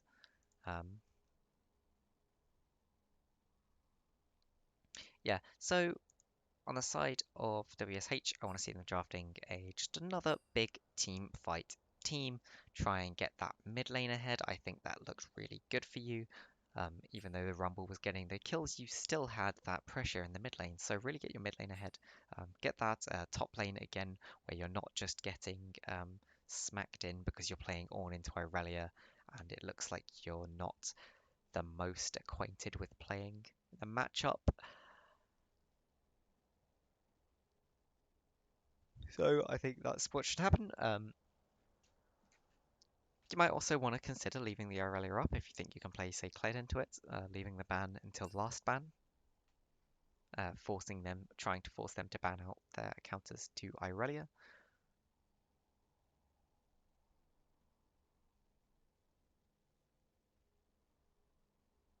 And here we are still just waiting for the final little bits to go through. We're waiting for the jungler on one side, I think SW to get back. Something else we can have a look at. We can have a look at all these players' ranks. So on paper, it does look like the side of WSH is higher ranks. You've got some plats, you've got some golds, and you've got a silver 3. Oh, well, you do have 2 plats on the side of WSH. However, on the other side, you do have the gold 2, 3 gold 3s, and a silver 1. Something that I did notice. What's the time status anyway? How fucked are we? I'm going to judge it from 8 p.m. So 8:05.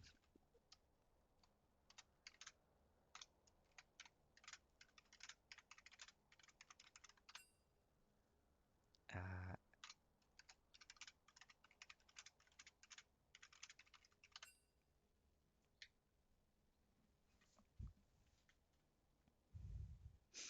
so yes, of course, there are rules here. You can't just keep teams waiting for ages. 7 minutes, you lose your first ban. If you're 15 minutes late for any of the games, you lose all of your bans for that game. And at 20 minutes, you forfeit the game entirely. That'd be a shitty way to end. But of course, if the teams agree, they can still go ahead and just play the games. Say screw it, or they can just agree to not have the ban timing.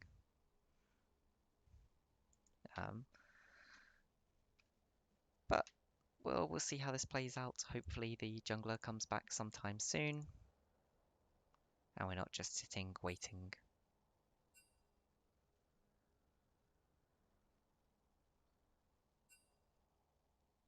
Oh, looks like everyone's ready, and we're going to go into pick bans once again. Back into pick bans we go. So on the left side, of course, we have Asylum Esports yet again. And on the right side, we have WSH yet again. So none of the side selection changed at all. Both sides quite happy to have blue or red respectively. And we're just going to run through this pick ban again, yet again. The Echo ban, obviously something they don't want to deal with. I believe it's been banned all 3 games. The Irelia ban coming out yet again. They thought that Irelia was just so strong from game 1. Let's not have to put up with it at all. Nautilus. I do find the Nautilus ban a bit strange. I don't think Nautilus top is that strong, and from the stats wise, Troll Zoe is not the strongest Nautilus player, but maybe they just respect the fact that playing an Enchanter into a Nautilus is not a fun time. Cat ban coming out again. Obviously, they know something we don't about Cat being played. Maybe Yamato is a secret cat one trick. I didn't actually have him down for really having played any mid lane whatsoever. So I did find it kind of strange. Obviously they picked up something there to be banning cat every game, or they just really hate cat. And there we go, we see the Syndra pick up first. I'm not at all surprised about that. Gives them that strong mid lane, or at least the mid lane they look stronger on, and it denies that pick away from Arakash.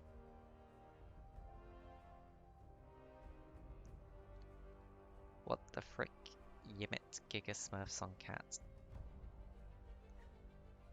I'm not sure what Yimit is, but... Oh, we see a early Rakan lock in. It looks like they're going for that Rakan Xayah bot lane. They want the strong bot lane.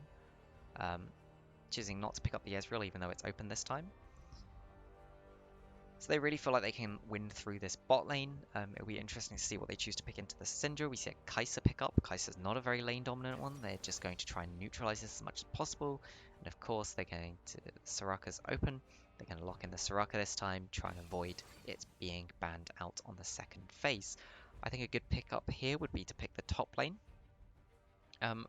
Unless you have a really good answer to Syndra, you pick the top lane here on the side of WSH, and then you go ahead and just ban out the top laners that do best into it and really try and smack in this top lane. Or if you've got a good answer to Syndra, just pick that, ensure that that does not get banned out. They choose to put the priority on the Warwick again. I'm not sure I really agree with this. I don't think they even looked that amazing on the Warwick. And also, I know, yes, just JBL. I know you have a Nautilus top player, but I don't think it's strong enough to be drawing the blind ban against the Nautilus top. But maybe they just looked straight at the stats and didn't look at which games had been played as Nautilus top and which games had been played as Nautilus support. I did realise, I had a little look into it and realised that the Nautilus support games were doing better than the Nautilus top games. Because he did have some games on Nautilus support. I do not tolerate We see... Okay, so Darius being banned is interesting. That potentially signals that they think that's a good blind ban, or they want to pick something that Darius does extremely well into, so the Kled's banned out. Kled and Renekton both banned out in reply. A lot of focus being put onto this top side. They're getting rid of the Lee Sin as well. Of course, that leaves open the Kayn that was played in the first game. I expect to see the mid laners being picked up here. Ahri's a good pick. You can use your ultimate, dodge around the Syndra, try and get ahead. Set, we know SW does play Set. He has been flashing it up every game. Maybe this time he's going to play the Set. And that could also be flexed to top lane, but they're going to lock in 2 picks here. So unless they lock in the double flex pick, we're going to know which one is top. I wouldn't expect to see a Nunu lock. They have quite a heavy magic damage focused team right now. Okay, so we're looking for some sort of heavy AD damage from the top lane. Otherwise, this looks like a pick a tank and win comp, or a pick a tank against it and win comp, because you only really have to itemize against that AP damage. Now, very good pickup, gonna give you that AD damage that your team so desperately craves right now. And the blind Gnar has been set up for fairly well, with things like the Darius being banned out. Renekton and Kled also gone. Let's see how they choose to... And they pick the Wukong. So something here is an interesting thing. I was wondering if Wukong would come out, because Deadly Spikes does actually have an 82% win rate on his Wukong. So this is a very big pick for him.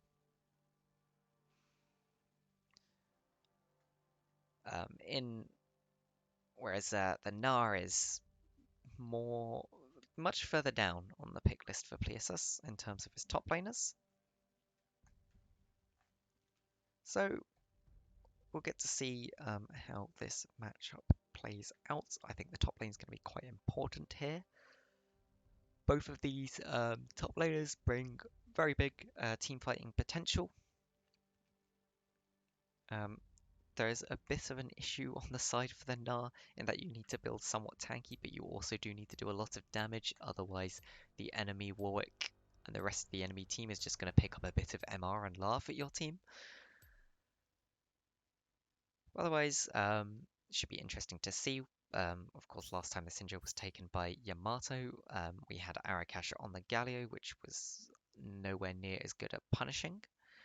So this time we get to see the Ari into the Syndra. We'll see if Arakash can really punish the Syndra pick. Blind Syndra pick. Therian on the Warwick again. Maybe he'll do better into Nunu and Willump. They can tend to clear very quick.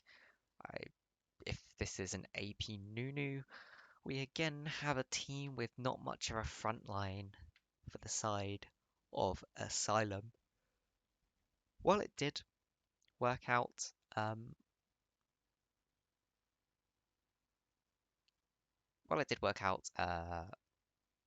last time in the first game for them, not having any real sort of front line, that was more just because of how far Mr. Places had got ahead on that Irelia.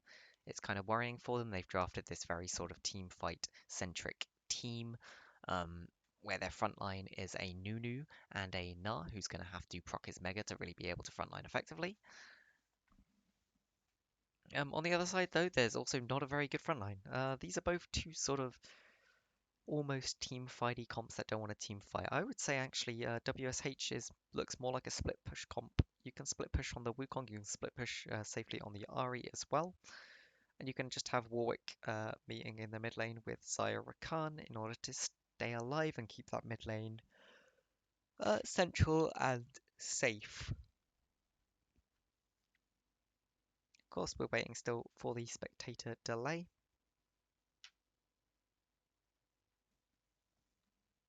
And then as soon as the spectator delay is gone, we will be getting into game. And starting this final matchup between Asylum, Esports and WSH. Part of me does wonder if WSH stands for something, but that was just the name I was given.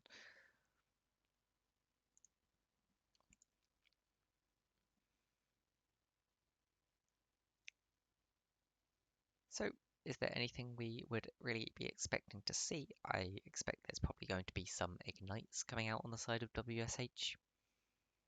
I'd be very surprised if there wasn't.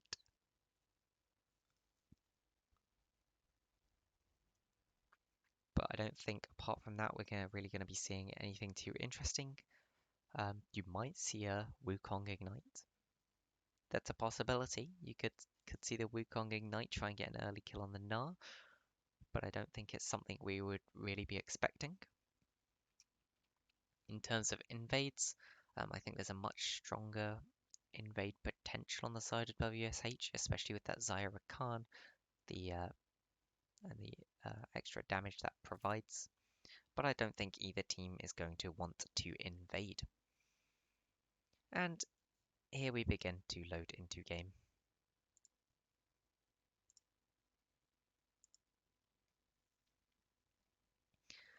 So we see Bexus taking Airy on Soraka. We see the phase rush on the Syndra, just trying to get that extra bit of move speed to help against the Ari, and also taking the TP, try and get the better backs off.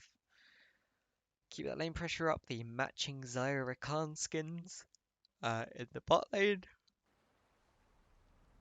Something to note is that's an exhaust on the Rakan. It's not an ignite. Let's just move these people around while we load up the game. I'm not sure if it's just my computer being fast today. Loading into the game means we're not allowed to see anything yet.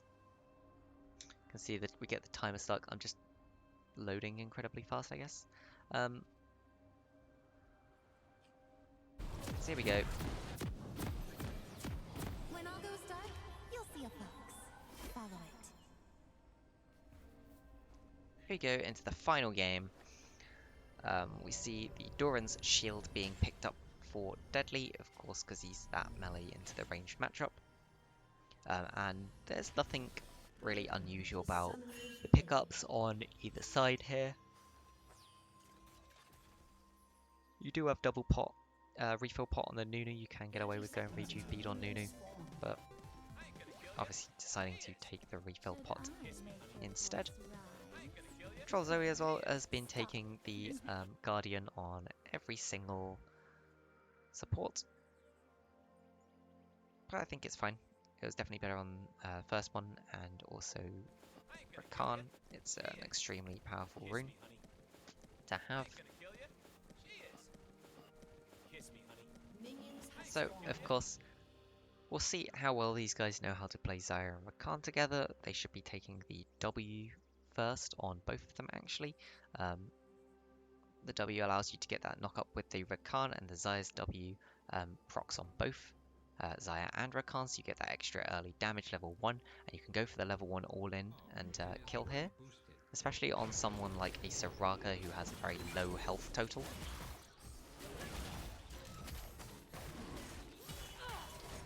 Yet again, both junglers just starting on the bot side of the map.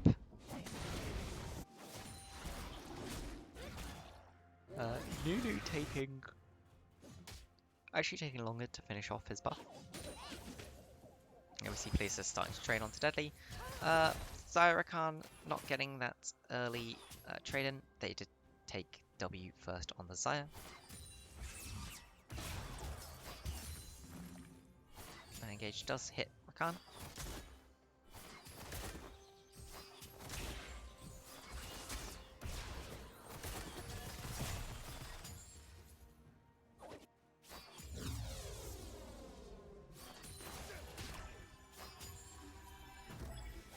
Early Q taken for that extra sustain. Somewhat surprising, but nice sidestep there from the Wukong. Just dashes in for that level 2, gets a bit more trading power. Places is about to gnar out. But I won't really expect to see much else coming from that top lane. We see a slight fight happening in the top lane, but nothing really happening. Like I said, the spectator seems to be very bot lane focused. Slight miss from the Rakan. Grand entrance. Not such a grand entrance after all. Just healing up on to Domus. Domus is about half mana. Won't make too much of a difference really in this lane.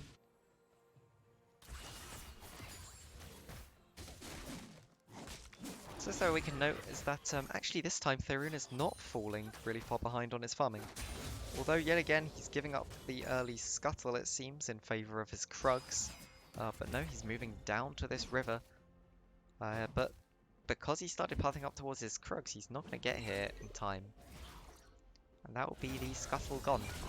There's the engage. Wukong is here slightly first and Ahri has priority. Therun is extremely low. That's first blood picked up.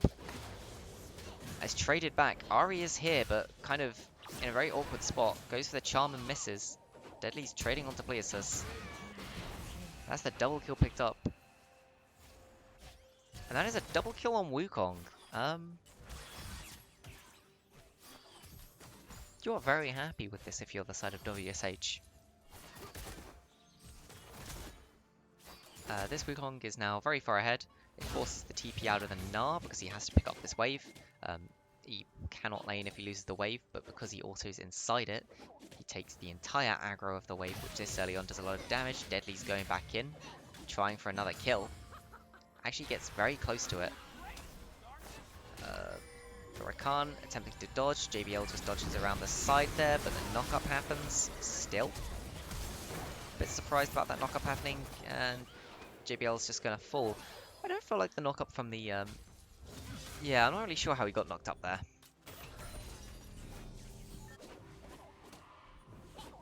Places is just going to farm up this wave, even out the CS differential a little bit. See a slight CS differential. The main CS differential is in that bot lane because the kill went onto the Soraka. Unfortunately, that's not really going to measure it up. But the Kai'Sa is staying to farm more of the wave, get more of her gold. We see often now Kai'Sas go for pickaxe early, so I'd expect to see the pickaxe pick up in order to have that earlier lane pressure. Therun getting very low, clearing his jungle. And SW also just clearing out the newly spawned jungle. Yep, we see the early pickaxe pick up from Domus. And the Forbidden Forbidden Idol on Soraka is extremely useful for them. You could argue it's actually more useful than if the Kai'Sa had got the kill at this point, because the Kai'Sa would essentially be coming back with an extra mana crystal, maybe. Whereas the Soraka coming back with a full Forbidden Idol is pretty huge.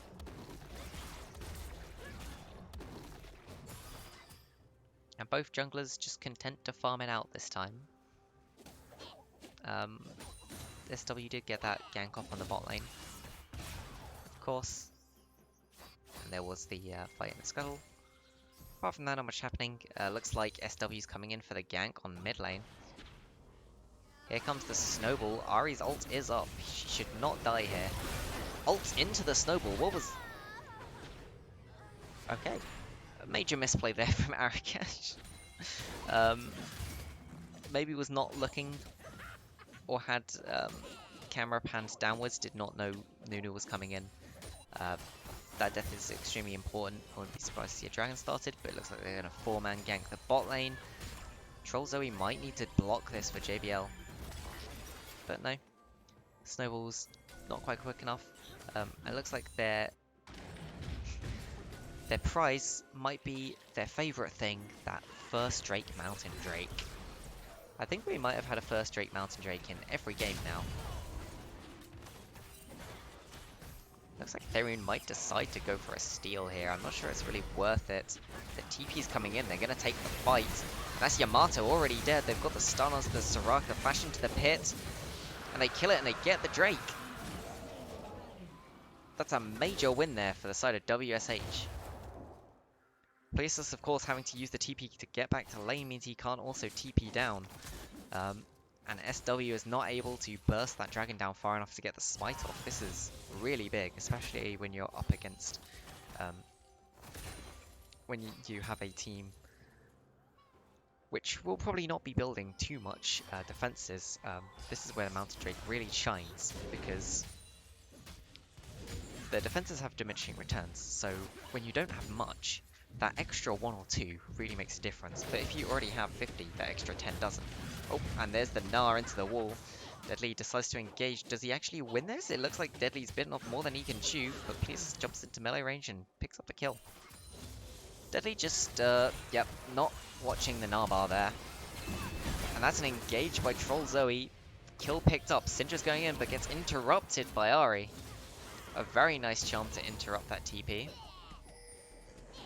Oh, a miss by Therion. Should have gone really for that fear first. And he might actually just be dead here. Yep. The engage has come out in the bot lane. I'm not sure how this one has happened. Troll Zoe should be able to walk out here. Not quite. The Q heals not quite. Doesn't quite come in time. See how well played in the chat there. Just both teams being nice to each other.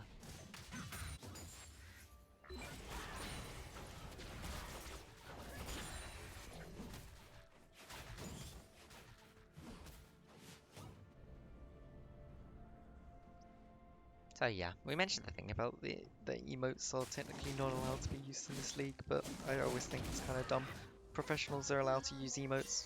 Why shouldn't should they be banned here? But another engage in by the Nunu.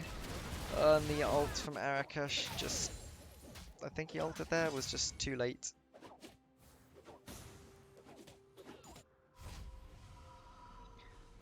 And here we see a real interesting difference coming in. Some small trading going on over wards. We see there's a 2k gold lead in the for the side of Asylum. In terms of where that gold lead actually is, the big gold lead now onto the Gnar over this Wukong, who got ahead early. And the stun does not quite come out there, which allows Deadly to walk out of this. Ends up having to flash.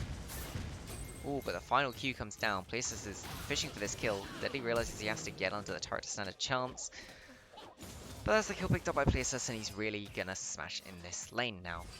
There's also a slight gold lead in the jungle for Asylum. Or there's 1,000 gold lead in the jungle for Asylum, 1,000 gold lead in the top. 1,000 gold lead in mid, but here we see yet another engage in the mid lane. And now that Ari's ultimate is down, that is just another dead fox. For the side of WSH, at least your Xayah is ahead. That is something you can say for your team. You do have a Xayah who is ahead. Yeah, I think really here the point has been SW has been all over the map here, really helping out all of his lanes. Mr. Pleosus has also just been destroying on the Gnar. Deadly made a misstep which gave him an advantage, and then unfortunately Thayerun ended up giving him another kill, which really put him ahead. And this lane is not great now for WSH.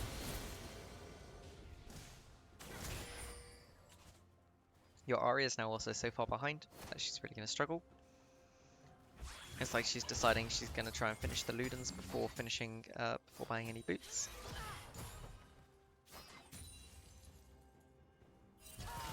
The good news is you have an early dragon, so your stall is slightly better on the side of WSH. Whether you actually want to stall, that's another issue. I think you do get outscaled fairly heavily. And yet another hit. This Nunu SW's just been all over the map here. Control Zoe using that Rakan ultimate very well. There's the Nunu ultimate just used as a disengage tool. Pleosus trading again. And this is what I don't really get about what Deadly's doing. He seems to be engaging whenever Pleosus has his Mega Gnar up. And he just gets thrown into the wall and killed. And yet again, another... we finally see the dodge. Charm misses, and that might cost them Arakash's kill there. In fact, it will. Thayerun's coming in, but just way too late. So, unfortunately for the side of WSH, everything's sort of imploding for them. They're now 5k gold down. Thayerun's got this ward. Oh, SW's in a very awkward spot here, but here's the Gnar. Stun, throws a house to get the kill. Just slowing this Rakan. Rakan decides to flash.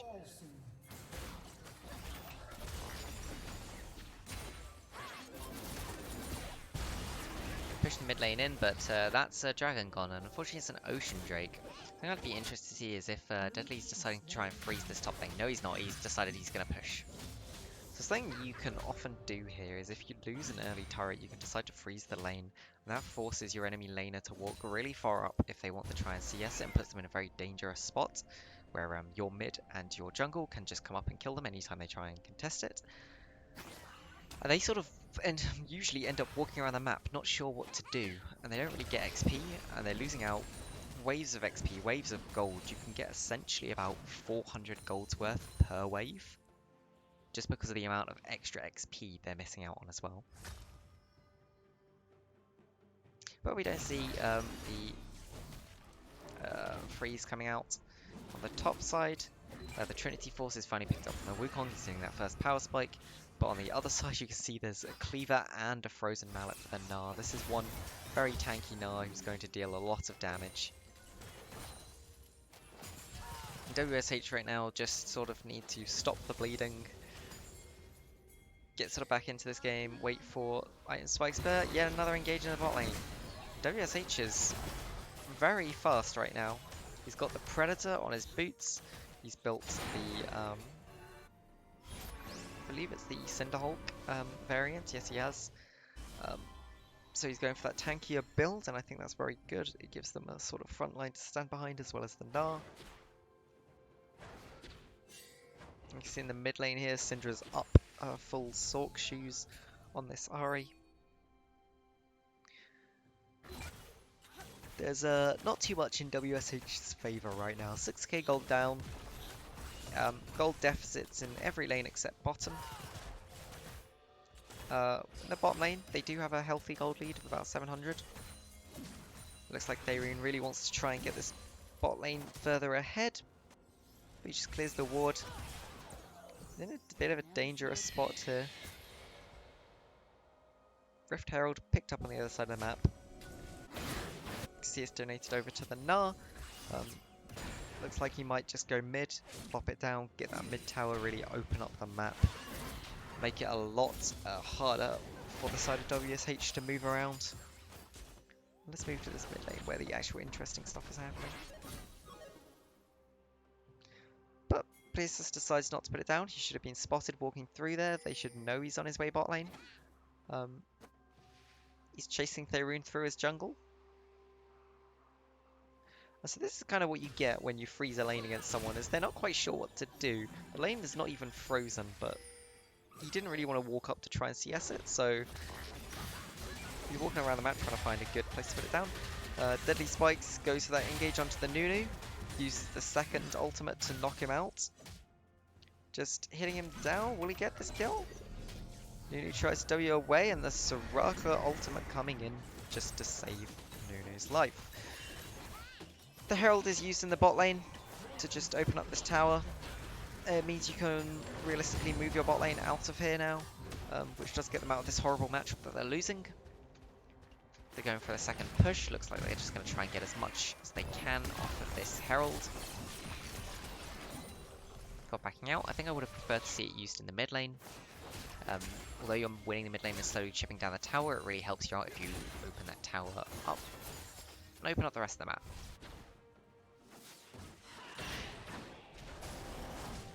See the backs just coming out from the side of Asylum, going to spend their added gold that they just got using that Herald. Something I have noticed this game is blue buffs don't go to mid laners. Neither team really values their mid laner enough to give them the early blue buffs. They think it's much more valuable on the junglers. Which in some cases, especially when you have an AP jungler who's very dependent on cooldowns, you can argue that it's a lot better on. But generally, when you trust your mid laner, it's a good thing to give them the early blue buffs. It allows them to have that push whenever they want.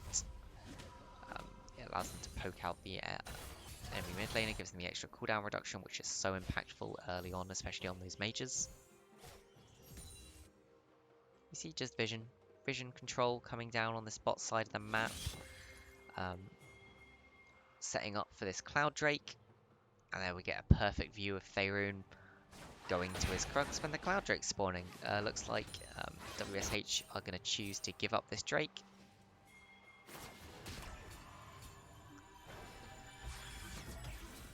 Nunu's waiting for a potential engage.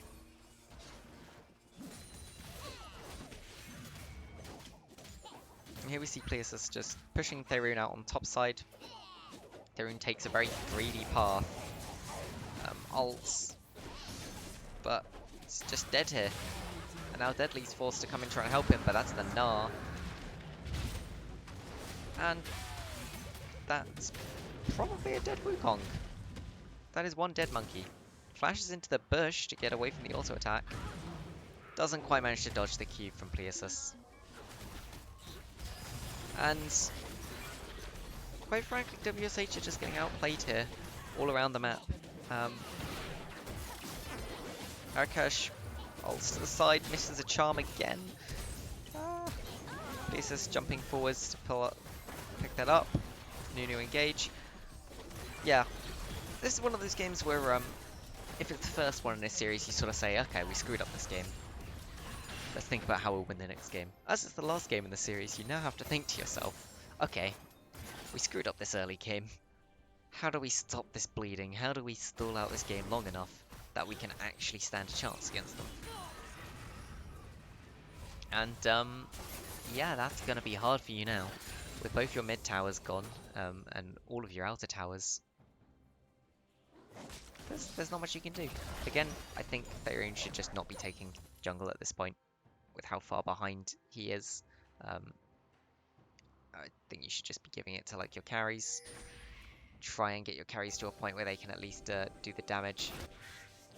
For example, Wukong should be taking Krugs at all points, because otherwise Mr. Pleasus is just going to be taking the Krugs on the Gnar.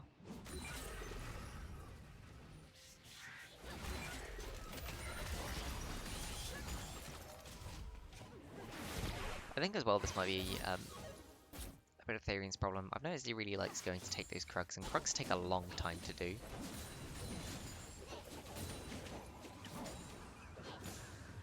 Pesos about to gnar out. A nice sidestep from Deadly, but you can see not much chip damage has actually been done to this tower. They could maybe hold on here for quite a while. The Executioner's Calling was picked up by Deadly. Just trying to nullify a bit of that Soraka heal. Thayrune's coming in again. Oh no, not again. Oh god, guys, I don't think you win this. Oh, but they actually layer the CC perfectly this time, and they take the kill. Very well done. You see, that was the Wukong knockup into the Warwick suppression. Into the Wukong knockup as the suppression ended. Perfectly timed, perfectly layered. Just so that there was absolutely nothing Pegasus could do to get out of there. And I wouldn't put it past Pegasus to have thought, what are they doing here? I win this. And just tried to fight it. Because I honestly thought he would win that.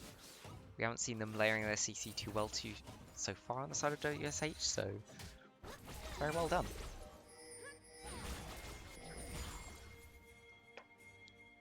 See, Deadly's very pushed up. Pings are coming down to try and get onto him. He's being chased down by the snowball. He's going to come around the corner. Deadly just hits a Wukong. Ha ha ha. Indeed. So just warding up the jungle. Ooh, and Arakash finally coming into form. Manages to pick Yamato in the jungle. Faerun again is just caught out of position. They're trying their best to save him. Just sidesteps on the Nunu snowball. On the biggest snowball ever. I think that's what it's called.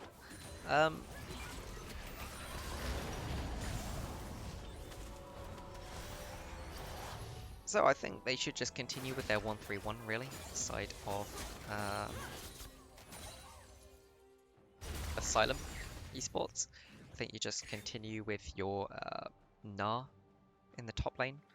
With the jungle actually warded up, he should be fairly safe now that he knows that he can't take the 1v2.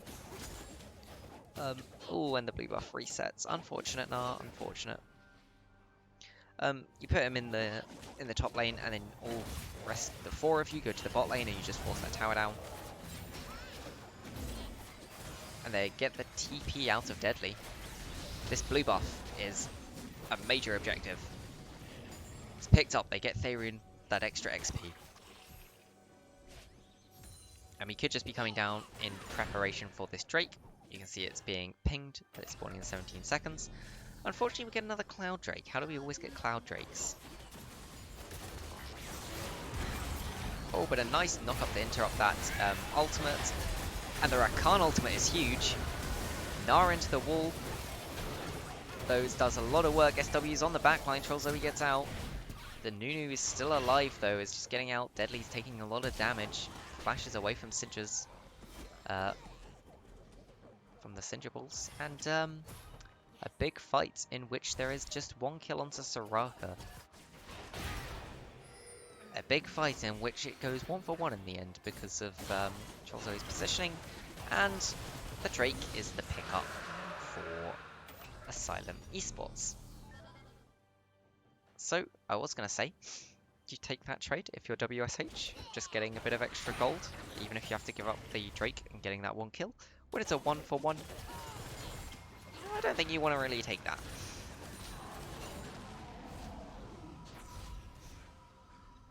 So, let's have a little gold check-in. We see about a 2k gold lead in the top lane. We see a 2,500 gold lead in the jungle for Asylum. We see a 1.5k gold lead in mid lane for Asylum. And we see, again, about a 300 gold lead in the bot lane. Okay, and there we go. Nunu. Yep, he's snowballing. He's out. Decide not to commit the Warwick ult there to stop him. Probably a good idea. Support as well is also about a 1,000 gold lead for Asylum. So Asylum's in a much stronger spot in terms of raw items. That's translating into a lot more. Pleasus has now got Ninja Tabby with the Thorn Mail, meaning that he's gonna frontline very, very effectively into this team which likes to auto attack Wukong, Warwick, and Xayah. So the next big objective coming up is the Baron, of course. You can see there's very defensive vision on the side of WSH. Darion's going for a 1v1. Both junglers are bot side when Baron is top. Here we see an example of very strange play. It's slightly less strange if you're SW because your team's so far ahead that they probably can take the 4v5 and win without you. For Faerun, that should be a Baron gone, the fact that you're on the bottom side.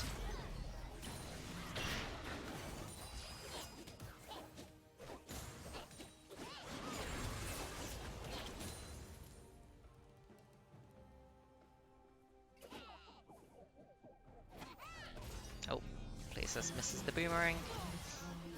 JBL's just got a little to the side here. Nice stop there from Trollzoe.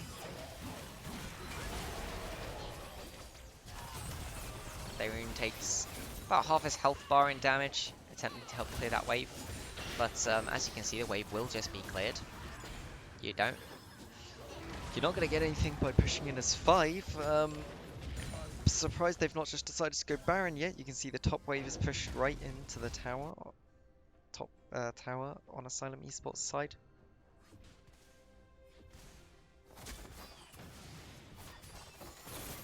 So, yet again, you're at a 6k gold disadvantage on the side of WSH. You seem to end up here a lot, but he's come back from it in the previous games, so maybe they can do so again. You do have a very strong team fight. You don't have a big tank to stand in your front line really, because you've got the Warwick as your tank.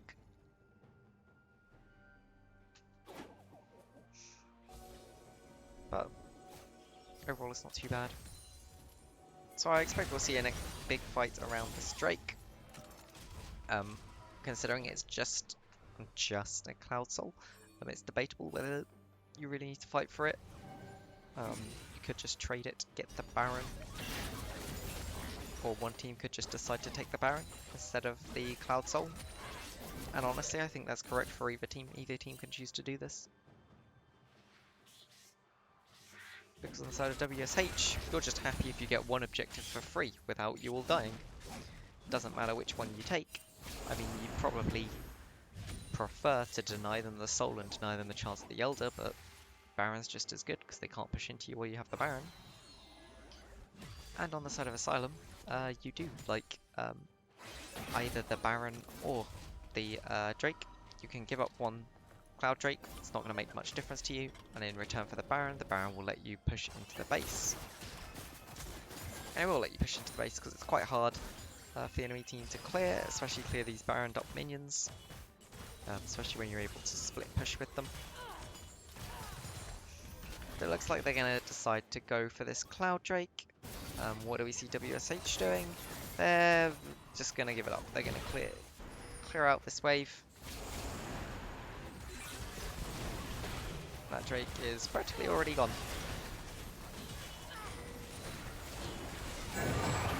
And there's the Cloud Soul.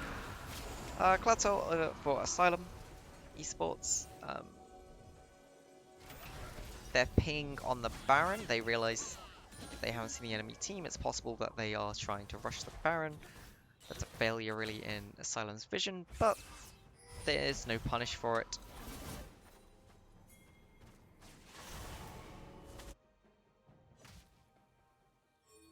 But Deadly's a bit caught out here.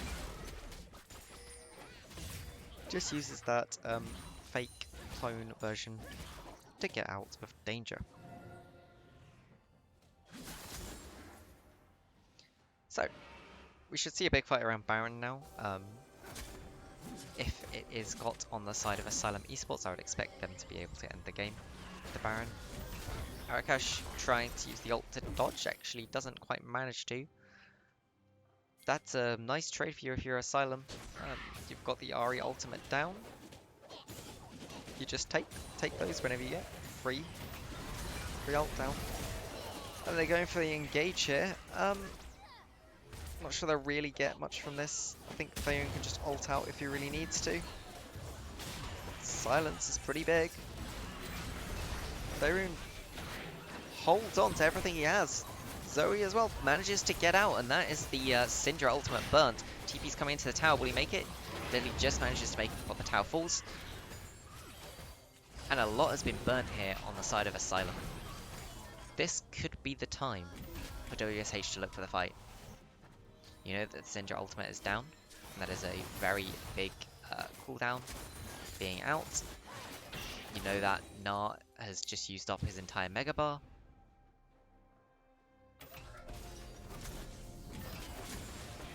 Nunu looking for a snowball. Kind of a strange space.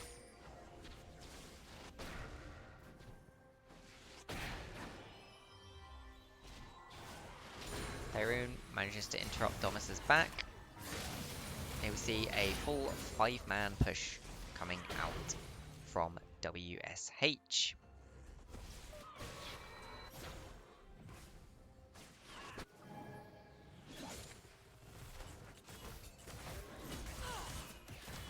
Red buff donated over to Domus. No surprises there. WSH get absolutely nothing from their push. They just share some XP together. Very nice of them. I don't know why Faerun's still here. He's just taking all the XP.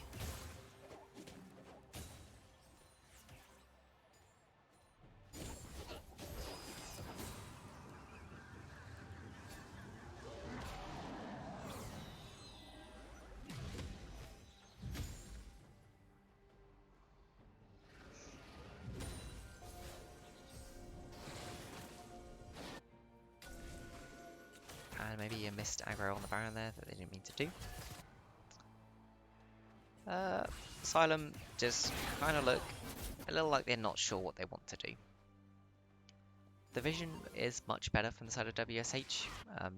You can see Asylum's vision consists of a couple of control wards in the river entrances from the mid lane, whereas WSH have the entirety of the back of the Baron pit warded up, with a ward in the Baron itself. Got a nice flank ward in the top bush.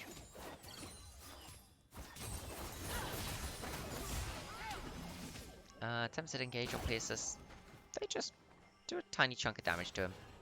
Looks like Asylum are going to finally force this tower down. Attempted engage from the Nunu. Oh, and the Nar's in. That was a nice pull back from the Rakan. They managed to trade 1 for 1. That's the Nunu ult being used. The Warwick ult misses. Zaya's getting to free hit here. But she just doesn't do enough damage. You can see Zaya's sitting on 3 items, one of which is an armor pen item. Oh, and JBL's in trouble here. Heal is burnt. Faerun goes in to attempt to save him. And Faerun's down. Mexis gets charmed up, has to flash out. Also uses the barrier, places missing the Q. Jumping forward, Nar's into the wall. JBL has to flash to dodge. A nice flash kill from Marrakesh, but JBL's just out of position here. And loses his life because of it. WZ should be dead here. The Gleaming Quill from Rakan picking up the kill right at the end. Basically, there was a lot of fighting there that really didn't need to happen, and overall, who does it help? It helps out WSH because nothing happened, and at the moment, they just want to scale. They want to get to their item spikes. Until they hit item spikes, there's nothing much. Yes, they are currently sitting on a lot of their item spikes, and what they're going to be getting next is components. However, you are looking at an enemy team who is almost completely bought. They're like trying to buy their last components and their last items, which are the hardest to do because you can't get all the little bits and pieces in between. So like, for example, if you were trying to build your Triforce last, you could buy the Sheen, but then you have to sit and wait until you have like 2,300 gold to finish it off. You can't buy the other little bits like Phage. Face check from Faerun. Syndra doesn't ult. Oh, and there's the ult from Syndra to finish off the kill.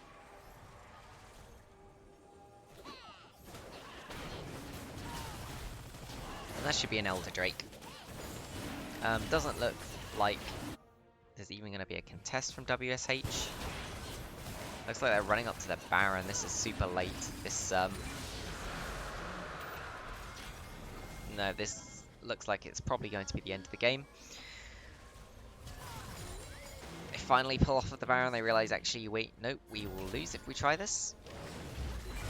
They might go for a Miracle Steal.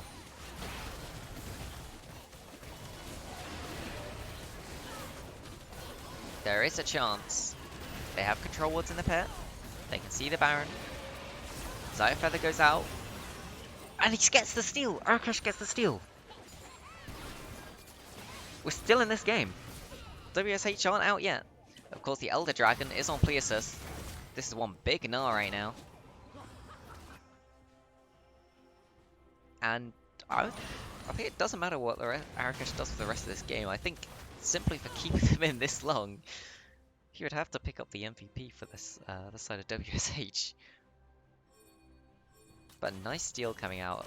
The Mr. Light from SW keeps them in this game a bit longer. They just need to sit back and let their Baron minions win the minion fight. They've got to be very careful not to force a fight while this Elder Drake is up, because it makes their chance of winning the fight exponentially lower.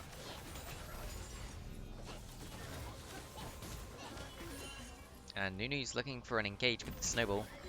Manages to get Ari's Banshee. Of course, that's only a 40-second cooldown. It'll be up soon enough.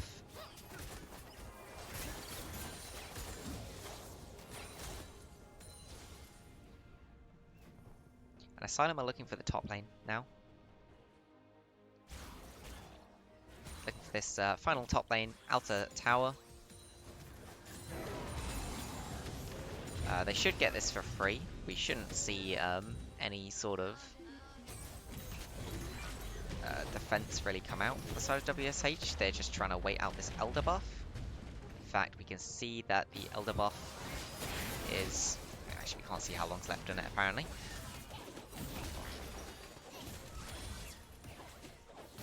Kaiser and Syndra back up towards the mid lane.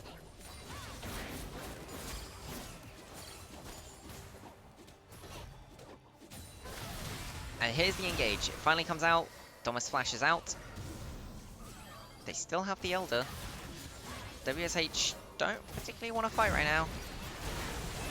And the trigger's finally pulled. That's the Nunu ult, does a hell of a lot of damage. Elder Drake just clears out though, I think. No, Arakash gets the charm onto the Nunu. Nunu flashes back out. The redemption and the heal from the Soraka keeps him alive.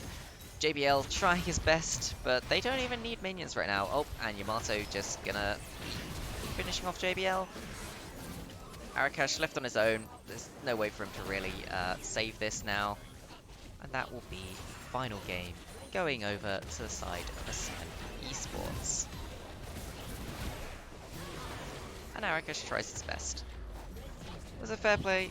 He managed to stall out the game a little bit longer, getting that, stealing that Baron, but overall, a good series. A 3-game series, the first one we've actually seen, where it wasn't a complete stomp in either direction. So, GG guys, and GG to everyone. Let's have a look at the client. We can have a look at some of the stats. Let's get rid of these things to say. Yep, there we go. Yes, so overall what we really just saw there was, unfortunately, the Nunu was all over the map. Really got the mid lane ahead with the repeat ganks onto Arakash. Kept Yamato Cannon in the game, got him further ahead. And Gnar, Mr. Pleasus, managing to get ahead pretty much all by himself. If we talk about MVPs for this game, I think I would give MVP to SW this game because he was all over the map while staying ahead on CS of Faerun. Yes, he had one missed smite near the end of the game, but every jungler misses smite now and then. You can't really flame your jungler too much, especially when it's just a Baron. If it was the Elder Drake, that might have been a bit more impactful, but just a Baron, okay. Now, if we look at the other side, who would I give the MVP to? I think I'd have to go to Arakash. He managed to stay in the game despite the repeated gank. Yes, he shouldn't really have died to any most of those ganks, but he managed to get a nice Baron steal near the end of the game. And yeah, overall, very good game, guys. And the final victory, of course, going to Asylum Esports, our final winners of this mini tournament.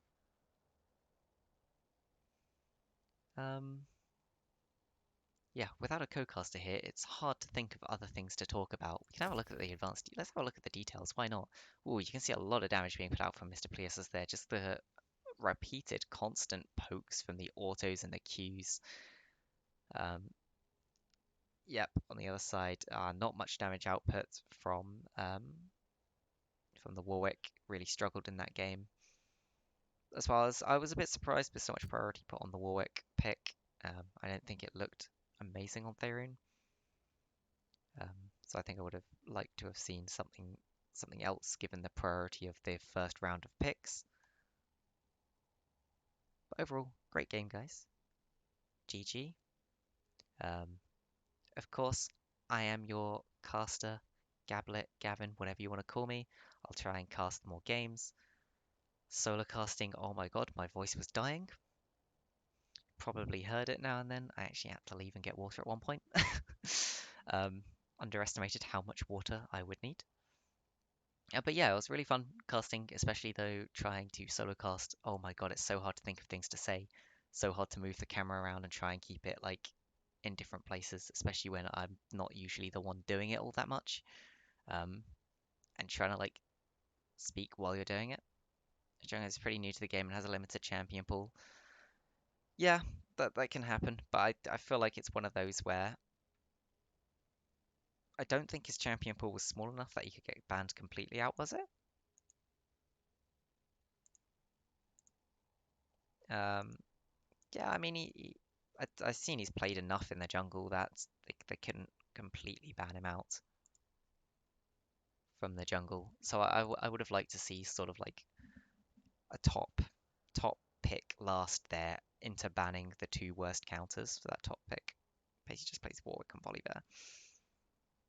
Oh, I mean, you could say he basically just plays Warwick and Volibear, but looking into it, I've seen he's played Diana jungle, he's played Cho'Gath jungle, Pantheon jungle, Kayn jungle. He's played games on at least Trundle and Nunu. Maybe he doesn't like them, but it's something you can do. You can play still. Still a very good set of games.